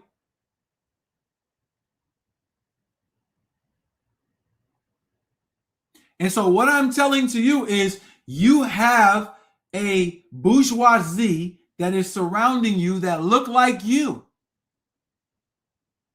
And they are misdirecting people about their identity, and they're using philosophy to do it. They have banked empires and never created a jurisdiction for you. They don't care about you and your children except how much coin they can collect from you. We call them the 10%, the rich slave makers of the poor, who teach the poor lies to believe that the almighty true and living God is a spook in the sky and cannot be seen by the physical eye, also known as bloodsuckers of the poor. They are the 10%. And you are the 85%, the dumb, deaf, and blind, easily led in the wrong direction, hard to lead in the right.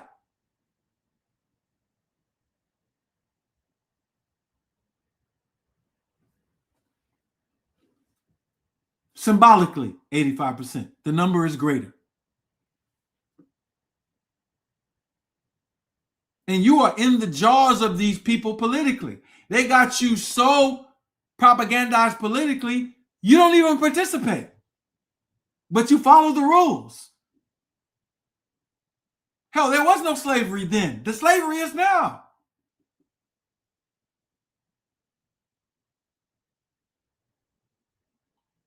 Slavery started in the 1900s with integration. There was no slavery before then. There were wars. There was no slavery.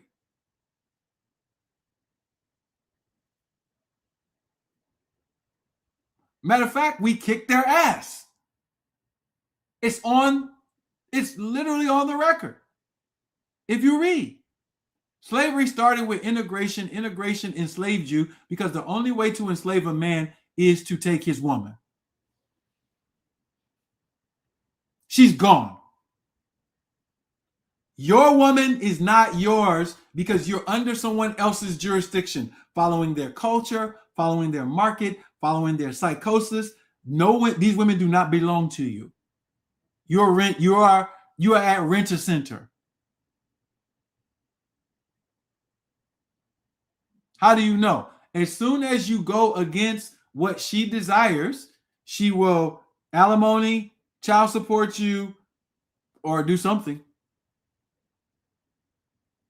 You don't have women. You are enslaved now.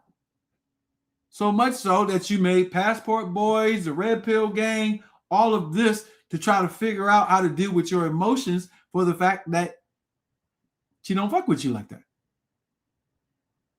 Some of you are married. You're married in the name of the state.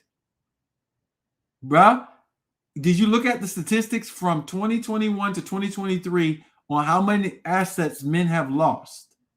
This is a result of identity theft, identity amnesia, and lack of purpose and plan. But you go to the mosque, but you pay zakat, but you pay 10% at the church, but you pay your Hebrew leaders to lie about you in the Bible and say that Solomon was black, and it wasn't even Solomon that was talking. It was his wife in Song of Solomon, and she was apologizing for being black. How many times y'all heard them out there on the corner saying, read, and Solomon, I am black. Solomon, I am black. Solomon, I am black, but comely. That is not Solomon talking. Y'all lie every time you lied. And people don't read.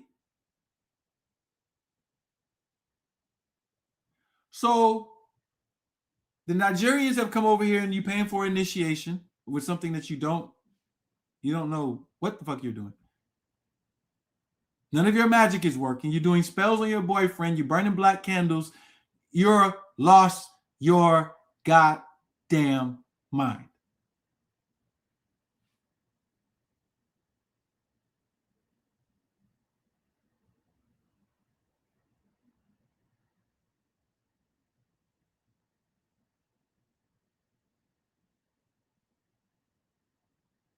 What I'm trying to tell you is you can complain about the world, but if you don't change it, it's your world. So you're complaining about yourself.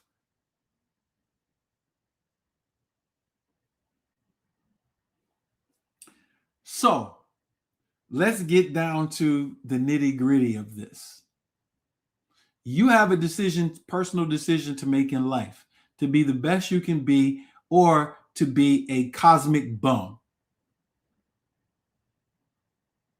It is a process that takes patience, it takes authenticity, it takes having fun, but more importantly, it takes very secure cultural identity. And right now, you have the platinum track, but you're in a 360 deal. And what do I mean by that? The platinum track is you got the dopest identity on earth, Black American. But you got culture vultures calling you culture vultures now because you have come back up on the information. A minority of pale people on the earth wants you to believe their Hollywood story about what happened on this earth. And how they get you to believe is they put you in conditioning systems to not believe in yourself.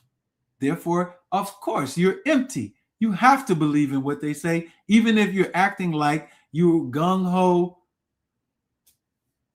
Fred Hampton style or whoever's Malcolm X style, Magneto style.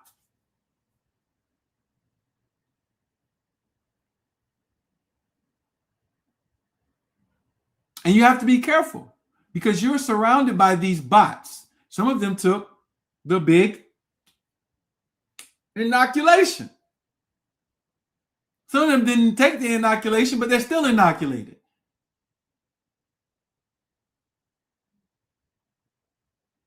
And so the winter solstice, let's go to your Holy Quran first because your Holy Quran said something and you can't read it.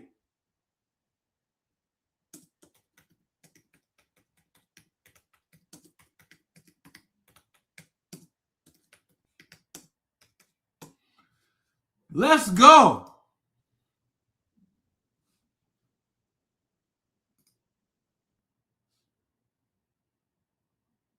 This is Surah 89.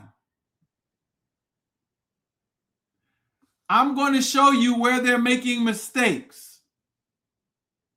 This is not the proper translation. I'm going to show you the proper translation. But I want to show it to you. And I'm showing you this because the reason why the Quran is important is because it was a battle over history between two Moorish groups, one Byzantines and one Saracens and Umayyad. One from Africa and one from Asia. And this bickering brought about the sallying forth of Gog and Magog. These black people decided to weaponize a group of monsters against us that we call Neanderthals. And they went and interacted with them. They did experiments on them. They mated with them. And they became the people who became the people who descended out of Slavic regions into Germany, France, England, Ireland, Asia, China, etc. These are the people. Russia.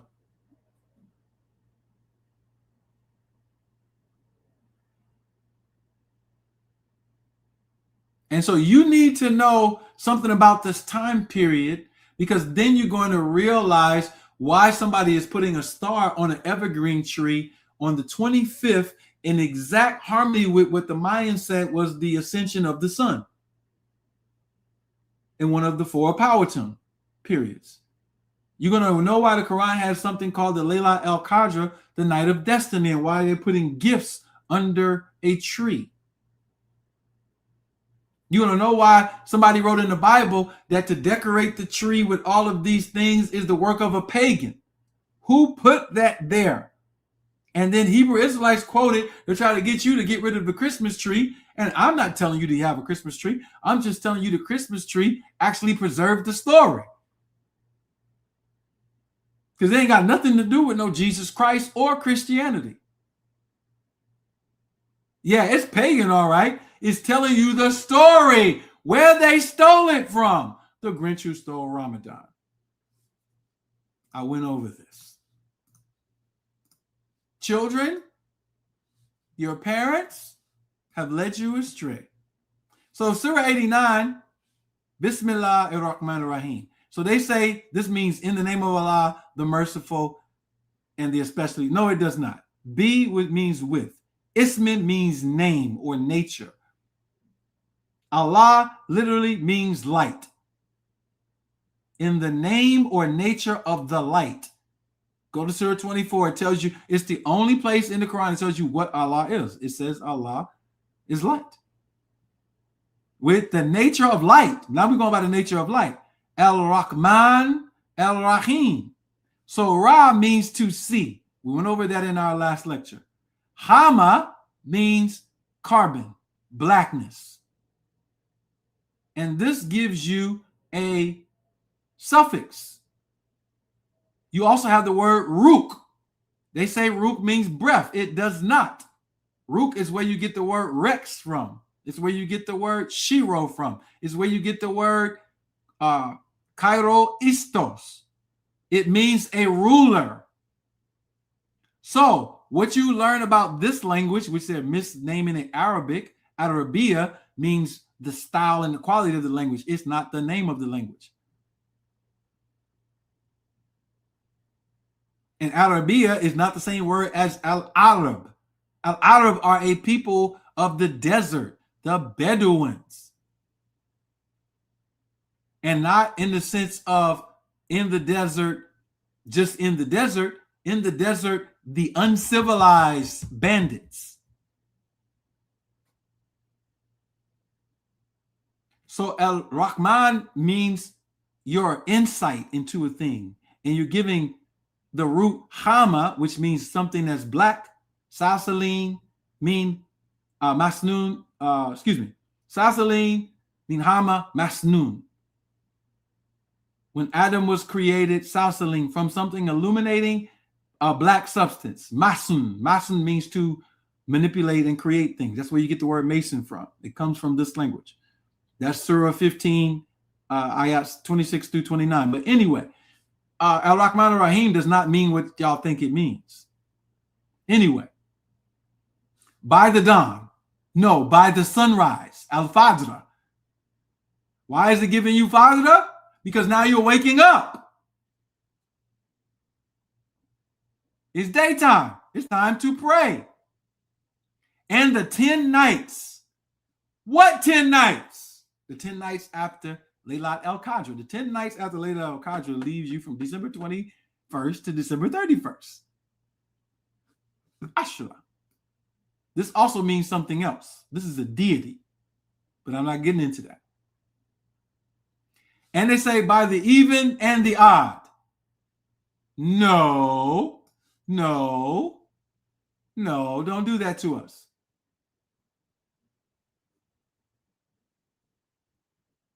Shafi or Shifa. What does Shifa mean? The healing. Watara. Watara means something that's consecutive.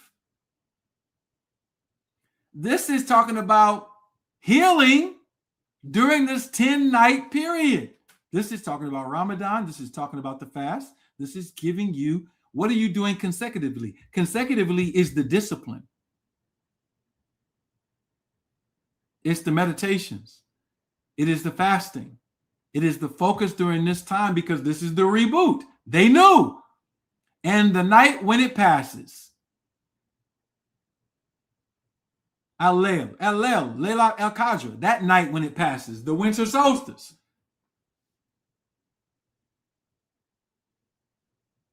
Right? Is there not in that an oath? An oath? Oh, we're dealing with a covenant. Is there not in this an oath for you?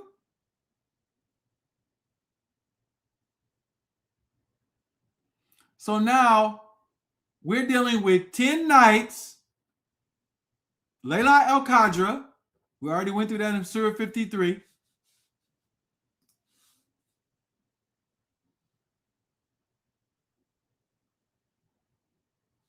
And so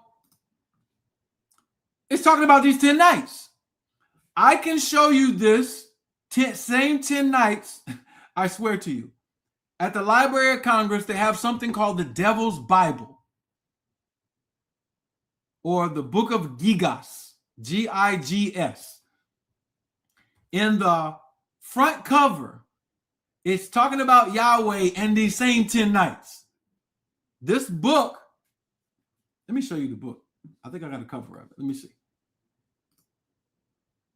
I think I got a copy of this book. If I don't, that's okay. If I do, great.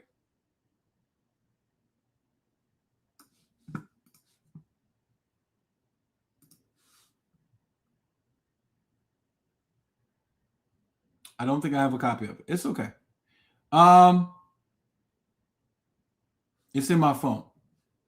Anyway, the Bible is huge. It's at the Library of Congress. And it's called the Devil's Bible because there's an image of the devil in it. Anyway, the Bible is written after the Quran. This is important. And it's also, it has a quote in it though. It's talking about these same 10 nights. All right. I wish I could pull that up for you real quick. Let me see if I can pull it up.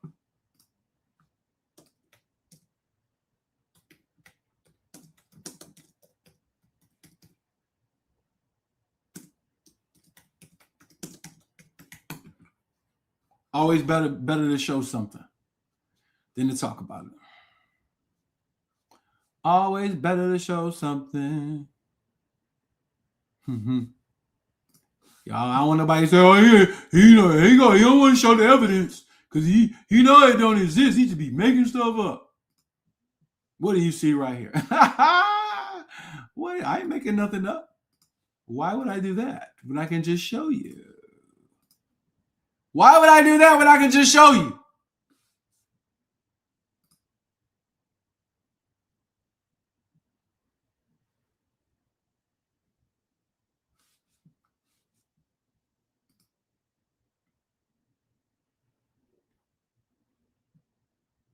So let me go to this Hebrew right here because I can actually read this to you because I have it in my phone, I think.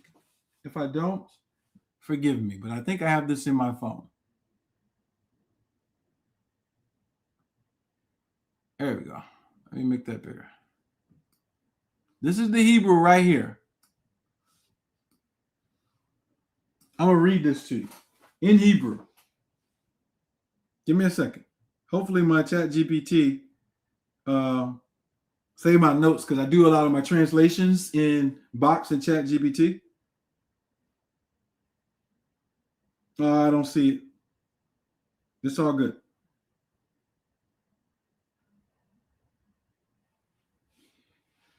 Anyway, this text is talking about Yah, an army going into the night and fasting for 10 days. This Hebrew right here. Screenshot it. You can put it in the chat GPT and you will see what I'm talking about. All right.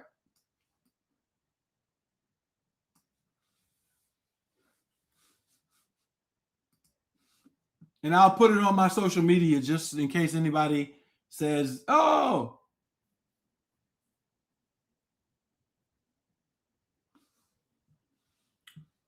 All right. So why am I putting this up here? Because the next 10 days are an increased need for you to harmonize your energy properly. By the time you get to January 1st, you're seeing a ball drop. And they call it New Year's. It's not the New Year. The New Year is on spring, March 21st. What you're about to go through is winter. Winter is coming. It's a detox, or it's not. Because you built up all this energy during the year, and you got to think about what you did during the year and what you're still holding on to, what you haven't confessed to, what you lied about, what you deceived yourself about, what you did, all the things, or what you was out of balance about, what you failed to admit that you see. You need to get rid of this stuff.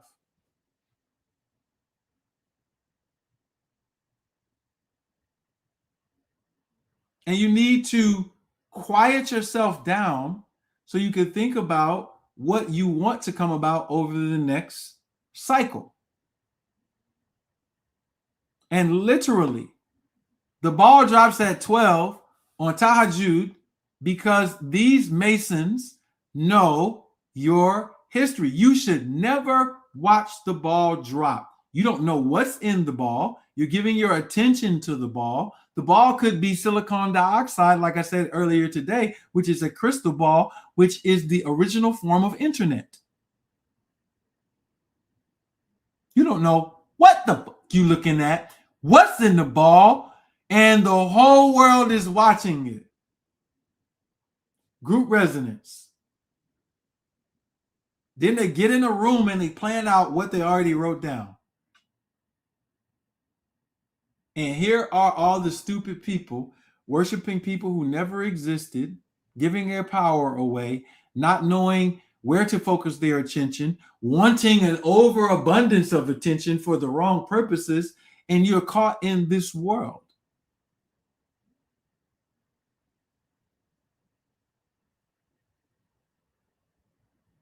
It's not anything you can do once you cash register deliver your attention to someone or something that does not deserve it. How do you think that the internet works?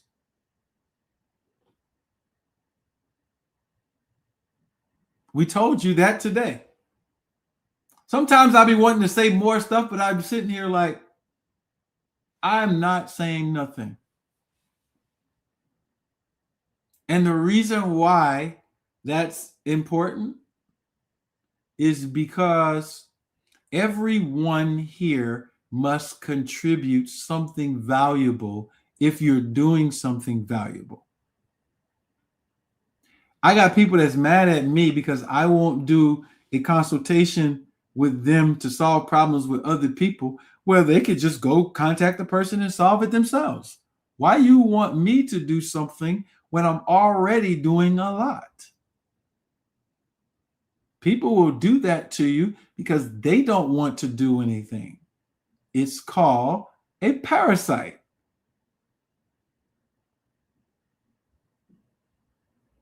Are you a parasite? Ask yourself.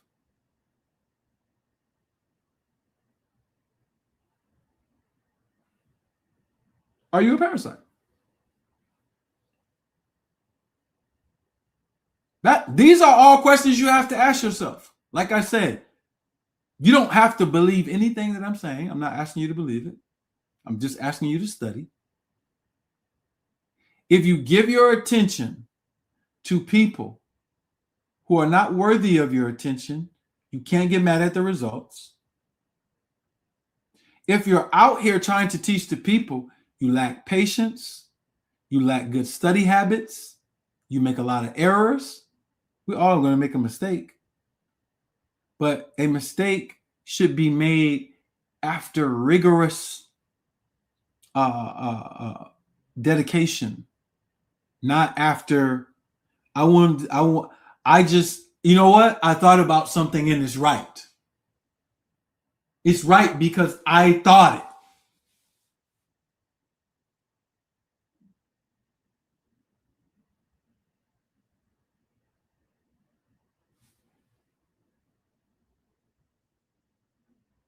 My intuition is telling me. How come your intuition didn't tell you not to make that mistake that you just made that cost yourself and others harm? How come your intuition never tells you to stop doing the things that got you in all the shithole of problems that you are in life? Why is your intuition so goddamn selective? It only works when something fucked up is going on. How come it can't make some shit go on that is beneficial to you in your life?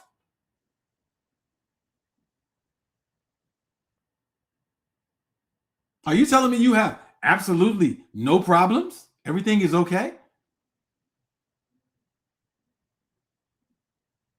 That's what you're actually trying to say? Everything is okay?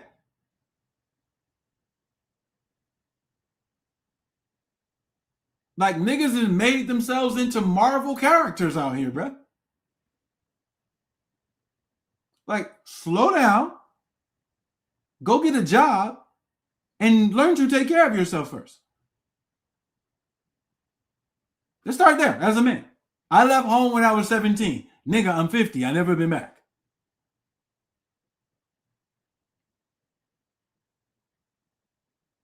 You still live with your parents and you a grown man and you balling? What the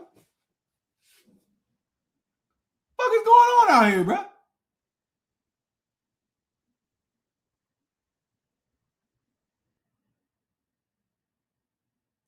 This stuff is retarded. And it might apply to you. If it applies to you, it's okay. Most of the world has a handicap in some form. We're all going to work this out, but we're not going to work it out by lying to ourselves and making up shit and just being completely delusional. Here's the thing. You will sit around a delusional doctor, a delusional dentist, a delusional politician, a delusional professor at a university, a delusional therapist. And because they have credentials, you sit under it and you don't end up solving your problem.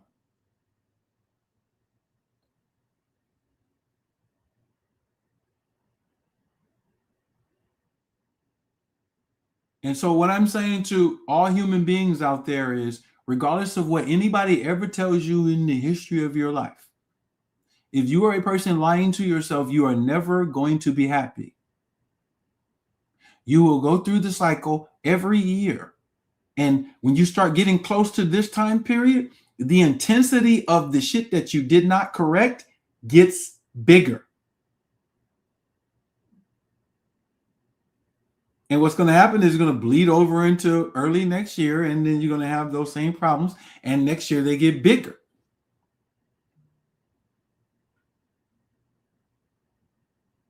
So what are we doing as indigenous people? We're not trying to make you Olmecs. We're not trying to make you Mayan. We're not trying to make you into anything. We're trying to literally get you to study so that you get clarity, because clarity is a moment of communication in a network. Everything is communicating well and clearly. The stress comes off you. The reason why you want to be African and you want to be Caribbean so bad, or you want to be all these other things, is because, yeah, you were lied to about who you actually were, so you don't know. And then people might not have put you on the right course of study. All we're doing in our tribe is a service of philanthropy for the community. We educate. We teach you agriculture. We teach you health. We form online universities. We have professors. They go through dissertations. We have jurists. If they're on the Aboriginal Most Wanted list, they're there because we went to court and we convicted them of a crime, and you're still doing business with them. That's your fault, not ours. We put up all of our main websites. We conduct ourselves with civility. We do debate, and we don't hold back on stances or points.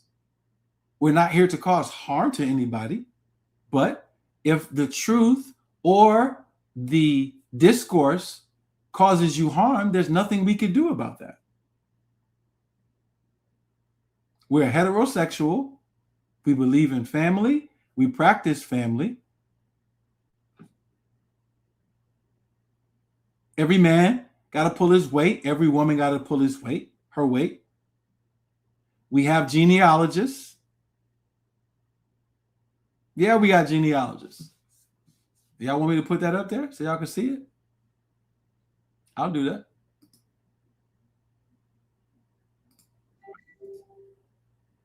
Let me pull up the website.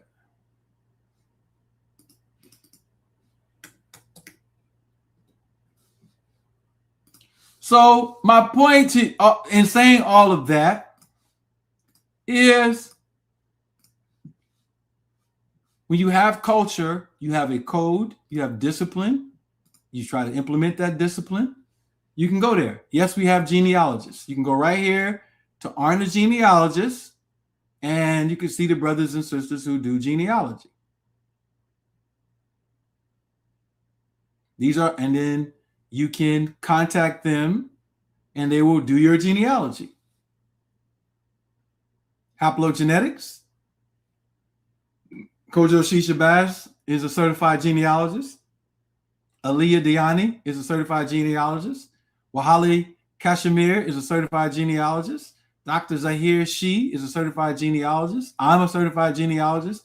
Sister Mia Shi, I think I was supposed to put her name here, but Mia is a certified genealogist. And by the way, if you're in the tribe and for some reason you're supposed to be on here and you know what credentials you're supposed to have to be on here, please let us know so we can update it before the year is out. We're doing all the updates to the websites and all that stuff. So you already know that. We'll make sure that we follow that up with some emails. But go to the arna.gov website and yeah, check them out.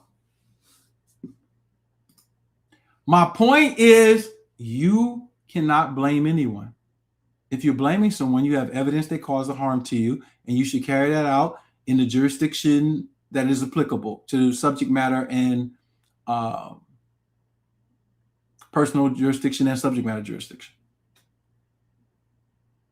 That's how you handle those things. And so what we're saying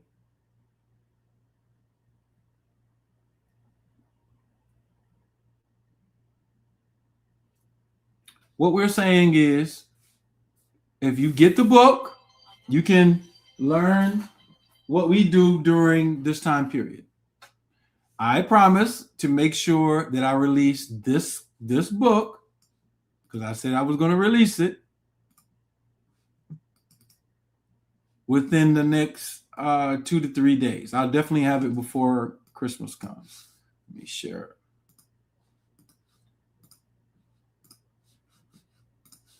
Your boy just been dealing with a lot. This book will come out. It will explain everything from a non-biased standpoint. I'm not writing this book as a Muslim, a Christian, a Jew, Afrocentric, nothing. I'm writing the book because this is the stuff that y'all do not know.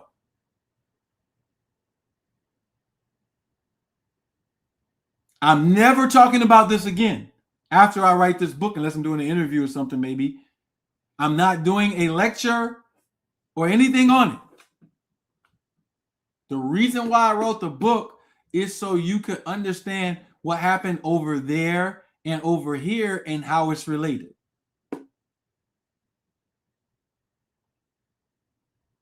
It's a lot of confusion.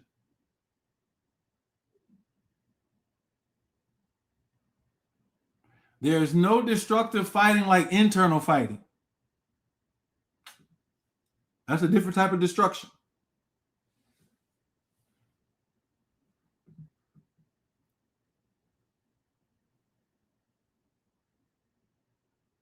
So we have been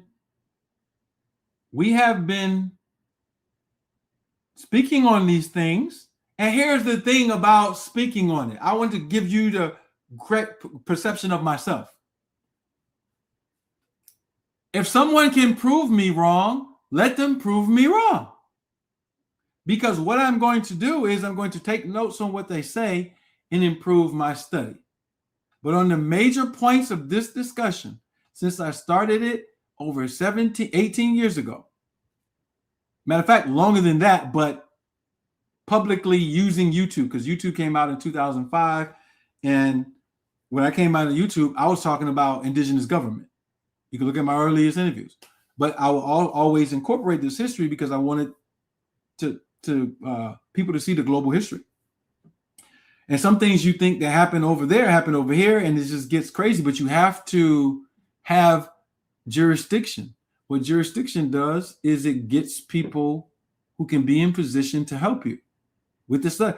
I could not have done this study without my uncle, who was in the Sunni community and was in the Nation of Islam. He was the first one who started teaching me so-called Arabic in 1999.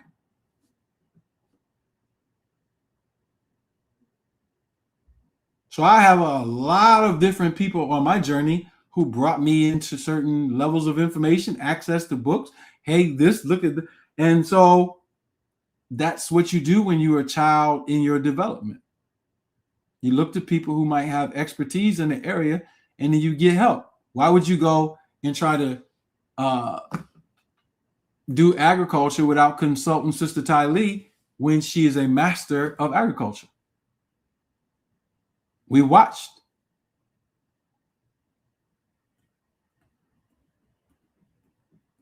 Why would you not go to Sister Naima or Sister Nia in order to engage conceiving and having your baby?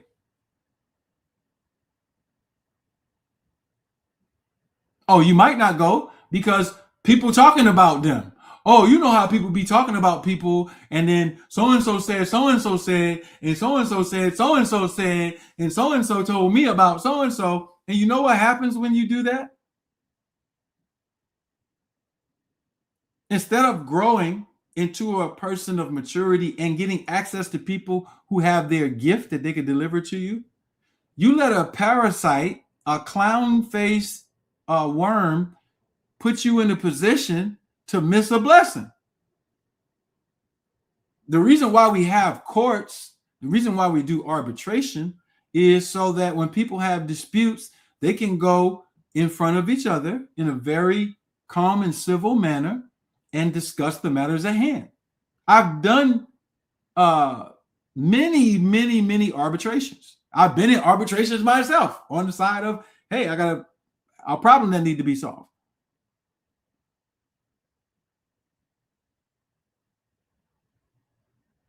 Not you trying to do a prayer vigil and your dumb ass was just over here slandering somebody you don't know. And you're going to lead the people into your funky ass fake spiritual energy where you're all in balance and Sirius ascension, and your ass is over here slandering people and you never even talk to the people. But when you see them, you smiling in their face and acting like we cool. What I'm trying to say is history is not what you think it is. History is the discovery of who had beef and then who handed down the beef, because the beef got handed down now. And now men is hating on women. Women is hating on men. Black is hating on white. White is hating on black. Who else hating? African is hating on the Black American because we discovered our roots and they trying to tell us that what we are. And bruh, why don't you just sit your ass down and learn something? Why don't you come to the table with civility, sister? Ask these brothers. You know what I do? Like, I ain't gonna lie, I was just talking about the Minister of Health, but I will never say nothing outside of his face that I will not say directly to him. No, you should not be miseducating people because you're smart enough and intelligent enough to know that you have a duty in the public. And if you're putting stuff on the internet that is not accurate, yeah, it's off.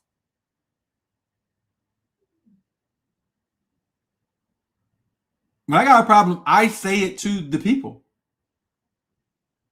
Or I look for an arbitration to solve the problem. Because that's what we have available to us. But you want to gossip about somebody. Or you want to come into our community and you like getting popped by multiple men, right? You're polyandrous. That means that you believe you can have multiple boyfriends, husbands, I don't know what y'all into. And then you want to come into Arna. Why would you want to come into Arna if we are over here talking about the sex zone, the HLA complex, how that disrupts the woman's immune system and any potential children that she has, how that increases all types of problems. Like, you might be cool, but cool don't mean that you need to come. Like, if in the United States, like, hey, it's certain things that are not legal here. You go to another country, it might be legal. You come into the United States of America, and you're like, well, I do it in my country, so I can come over here and do it. What's going to happen? You get put in jail because you broke the law. But here's the thing.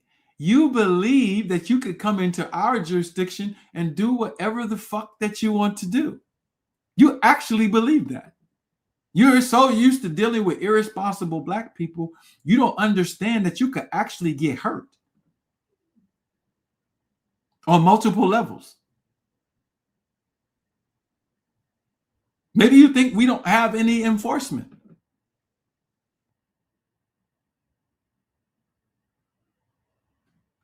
Oh, yeah. So let me see this. You said it's getting boring, all this slandering. Okay, this is what I'm going to do for you. I'm going to delete your dumb ass. If it's boring, why are you here? Ban user permanently. I'll use that as an example. You're in somebody else's live and you're like, it's boring in here. Why are you at a place where it's boring? Motherfucker, this is not Chick-fil-A. You did not order a sandwich from me. And you waiting on me at the drive-thru to pick the damn sandwich up. You came to a YouTube channel to listen to a lecture. You could literally log your ugly ass off and not have a problem. But now you're going to go into the light field through the winter solstice with your nasty ass attitude. Welcome to 364 more days of pain and torture. Stupid ass nigga. And I don't care if she's a woman. I do not care. I am not gender biased. If you're a dumbass nigga, I will call you a dumbass nigga, whoever you are. I don't care. If you are a child, of course not. But you a grown-ass nigga doing grown-ass things, thinking you ordering an Aboriginal sandwich. I did not agree to make you no sandwich. It's so yo, I don't even, I'm trying to think if I've ever went somewhere and said, it's so fucking boring in here. No, my ass is going to get up and leave. I literally will not say nothing. I won't disrespect the establishment. I won't disrespect maybe it's at a person's house or something. Oh, yeah, I got something to do. You know, whatever. I'm going to get my polite ass up and leave. Like, so Valinda, that's her name, Valinda Thompson. I'll make sure I look on Facebook so I can block her stupid ass. Because she will not be on my social media harassing me and then saying, oh, he's so disrespectful. Yeah. So, but that is the sign of the entitlement that we're talking about, right? That is the crazy ass sign. I need to go break my fast. That's what I need to do. People are crazy, y'all. Do y'all see how this goes? Anyway, I think we've covered everything we need to cover for tonight.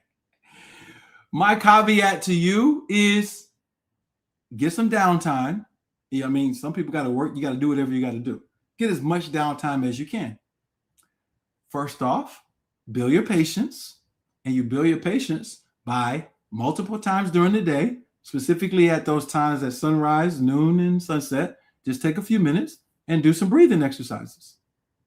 Breathing and walking are the two most absolutely beautiful things for you to do.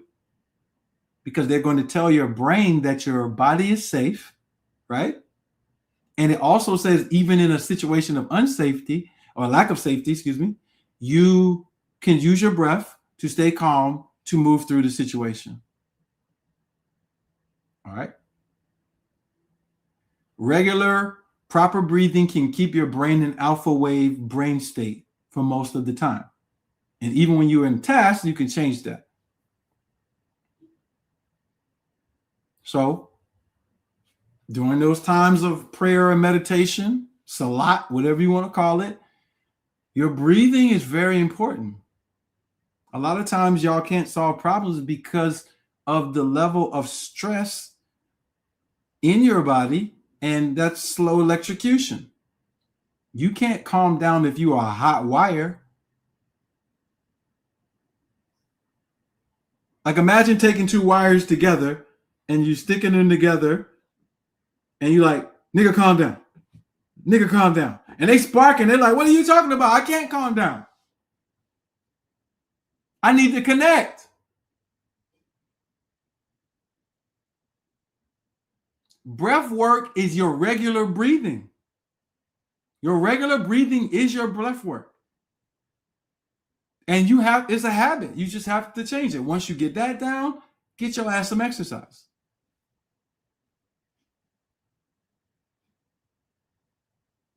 Go outside.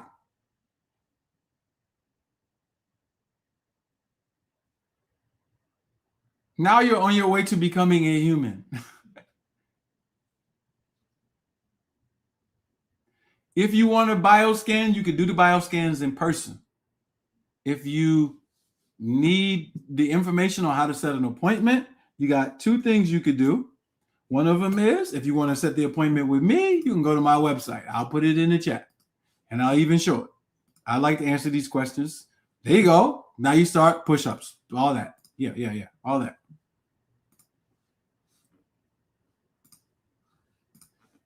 If you're in the Atlanta area and you want to do bioscans, the family does them at YG Cafe on Wednesdays and Thursdays. All right. And you can just literally go to YG Cafe on Instagram. All the information is there, 640 Evans Street, Southwest.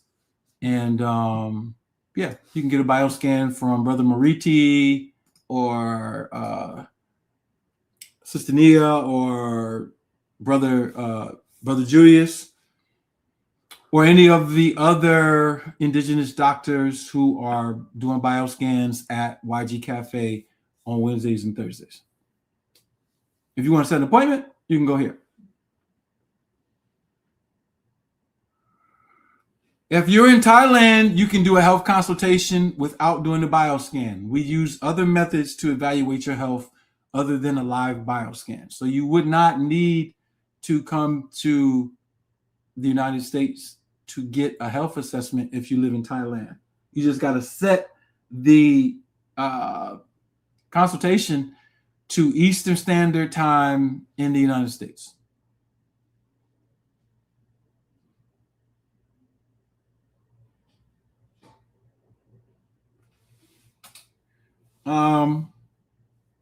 I think I've covered everything I wanted to cover as far as information, though. I was jumped around. There's a few things I wanted to cover that I did not cover, but that's okay. The bioscan is a full body analysis. It does every system: skeletal system, muscular system, brain and central nervous system, endocrine system, hormones check, immune system, respiratory system, circulatory system, digestive system, excretory system, kidneys, ureter, bladder, reproductive system. Yeah. We're doing all of it. Skin. All the systems get analyzed in the bioscan.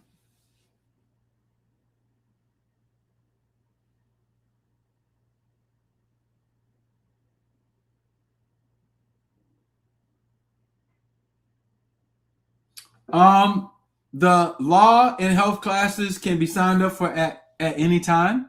They're self-paced courses. So you can sign up for them at any time. You don't have to wait.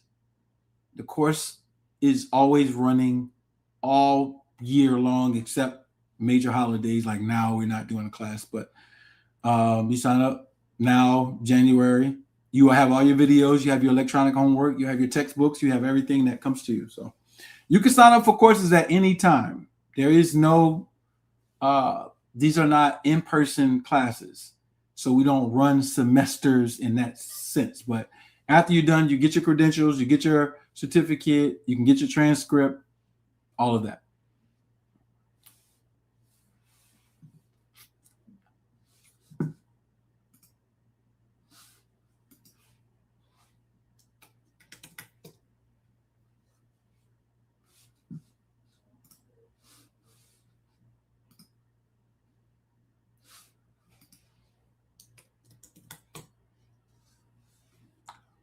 All right, so we out. We about to be out of here. I definitely need to go break my fast and get up out of here. But I will be back on once I get the book published. I'll have it as an ebook available within 2 days. And then I should be able to get hard copies before next Sunday. Remember, next Sunday is our Indigenous Ball. We will have a cleanup. I'm thinking either midweek or Saturday, the day before. So we would like people to come help us do a little cleanup to make sure that the spot is right. If you can volunteer sometimes, sisters and brothers, you're just going to do that. We have some activities coming up with the building of the rec center. I'll post those flyers. I know Brother Julius sent me all of that information. I'll post those flyers for the times for coming to, if you want to volunteer, if you got a son that you want to teach him a little bit of sheetrock and construction, that's a good time because, you know, we be in there training as well as building. So that's, if you've never done that before, you need to know how to, you know, lay floors, do sheetrock, put in windows. And this is a rec center that will be 100% owned by one of our tribal instrumentalities. So that's a good thing to participate in. All right. And network, because a lot of us are businessmen and we're doing different things in the community. Just, you know, coming fellowship and getting together with the brothers. I'll be good for you. All right. We are going on 3 hours. I will get my ass up off of here. I am done talking for the night. I will see y'all probably Tuesday night. Peace.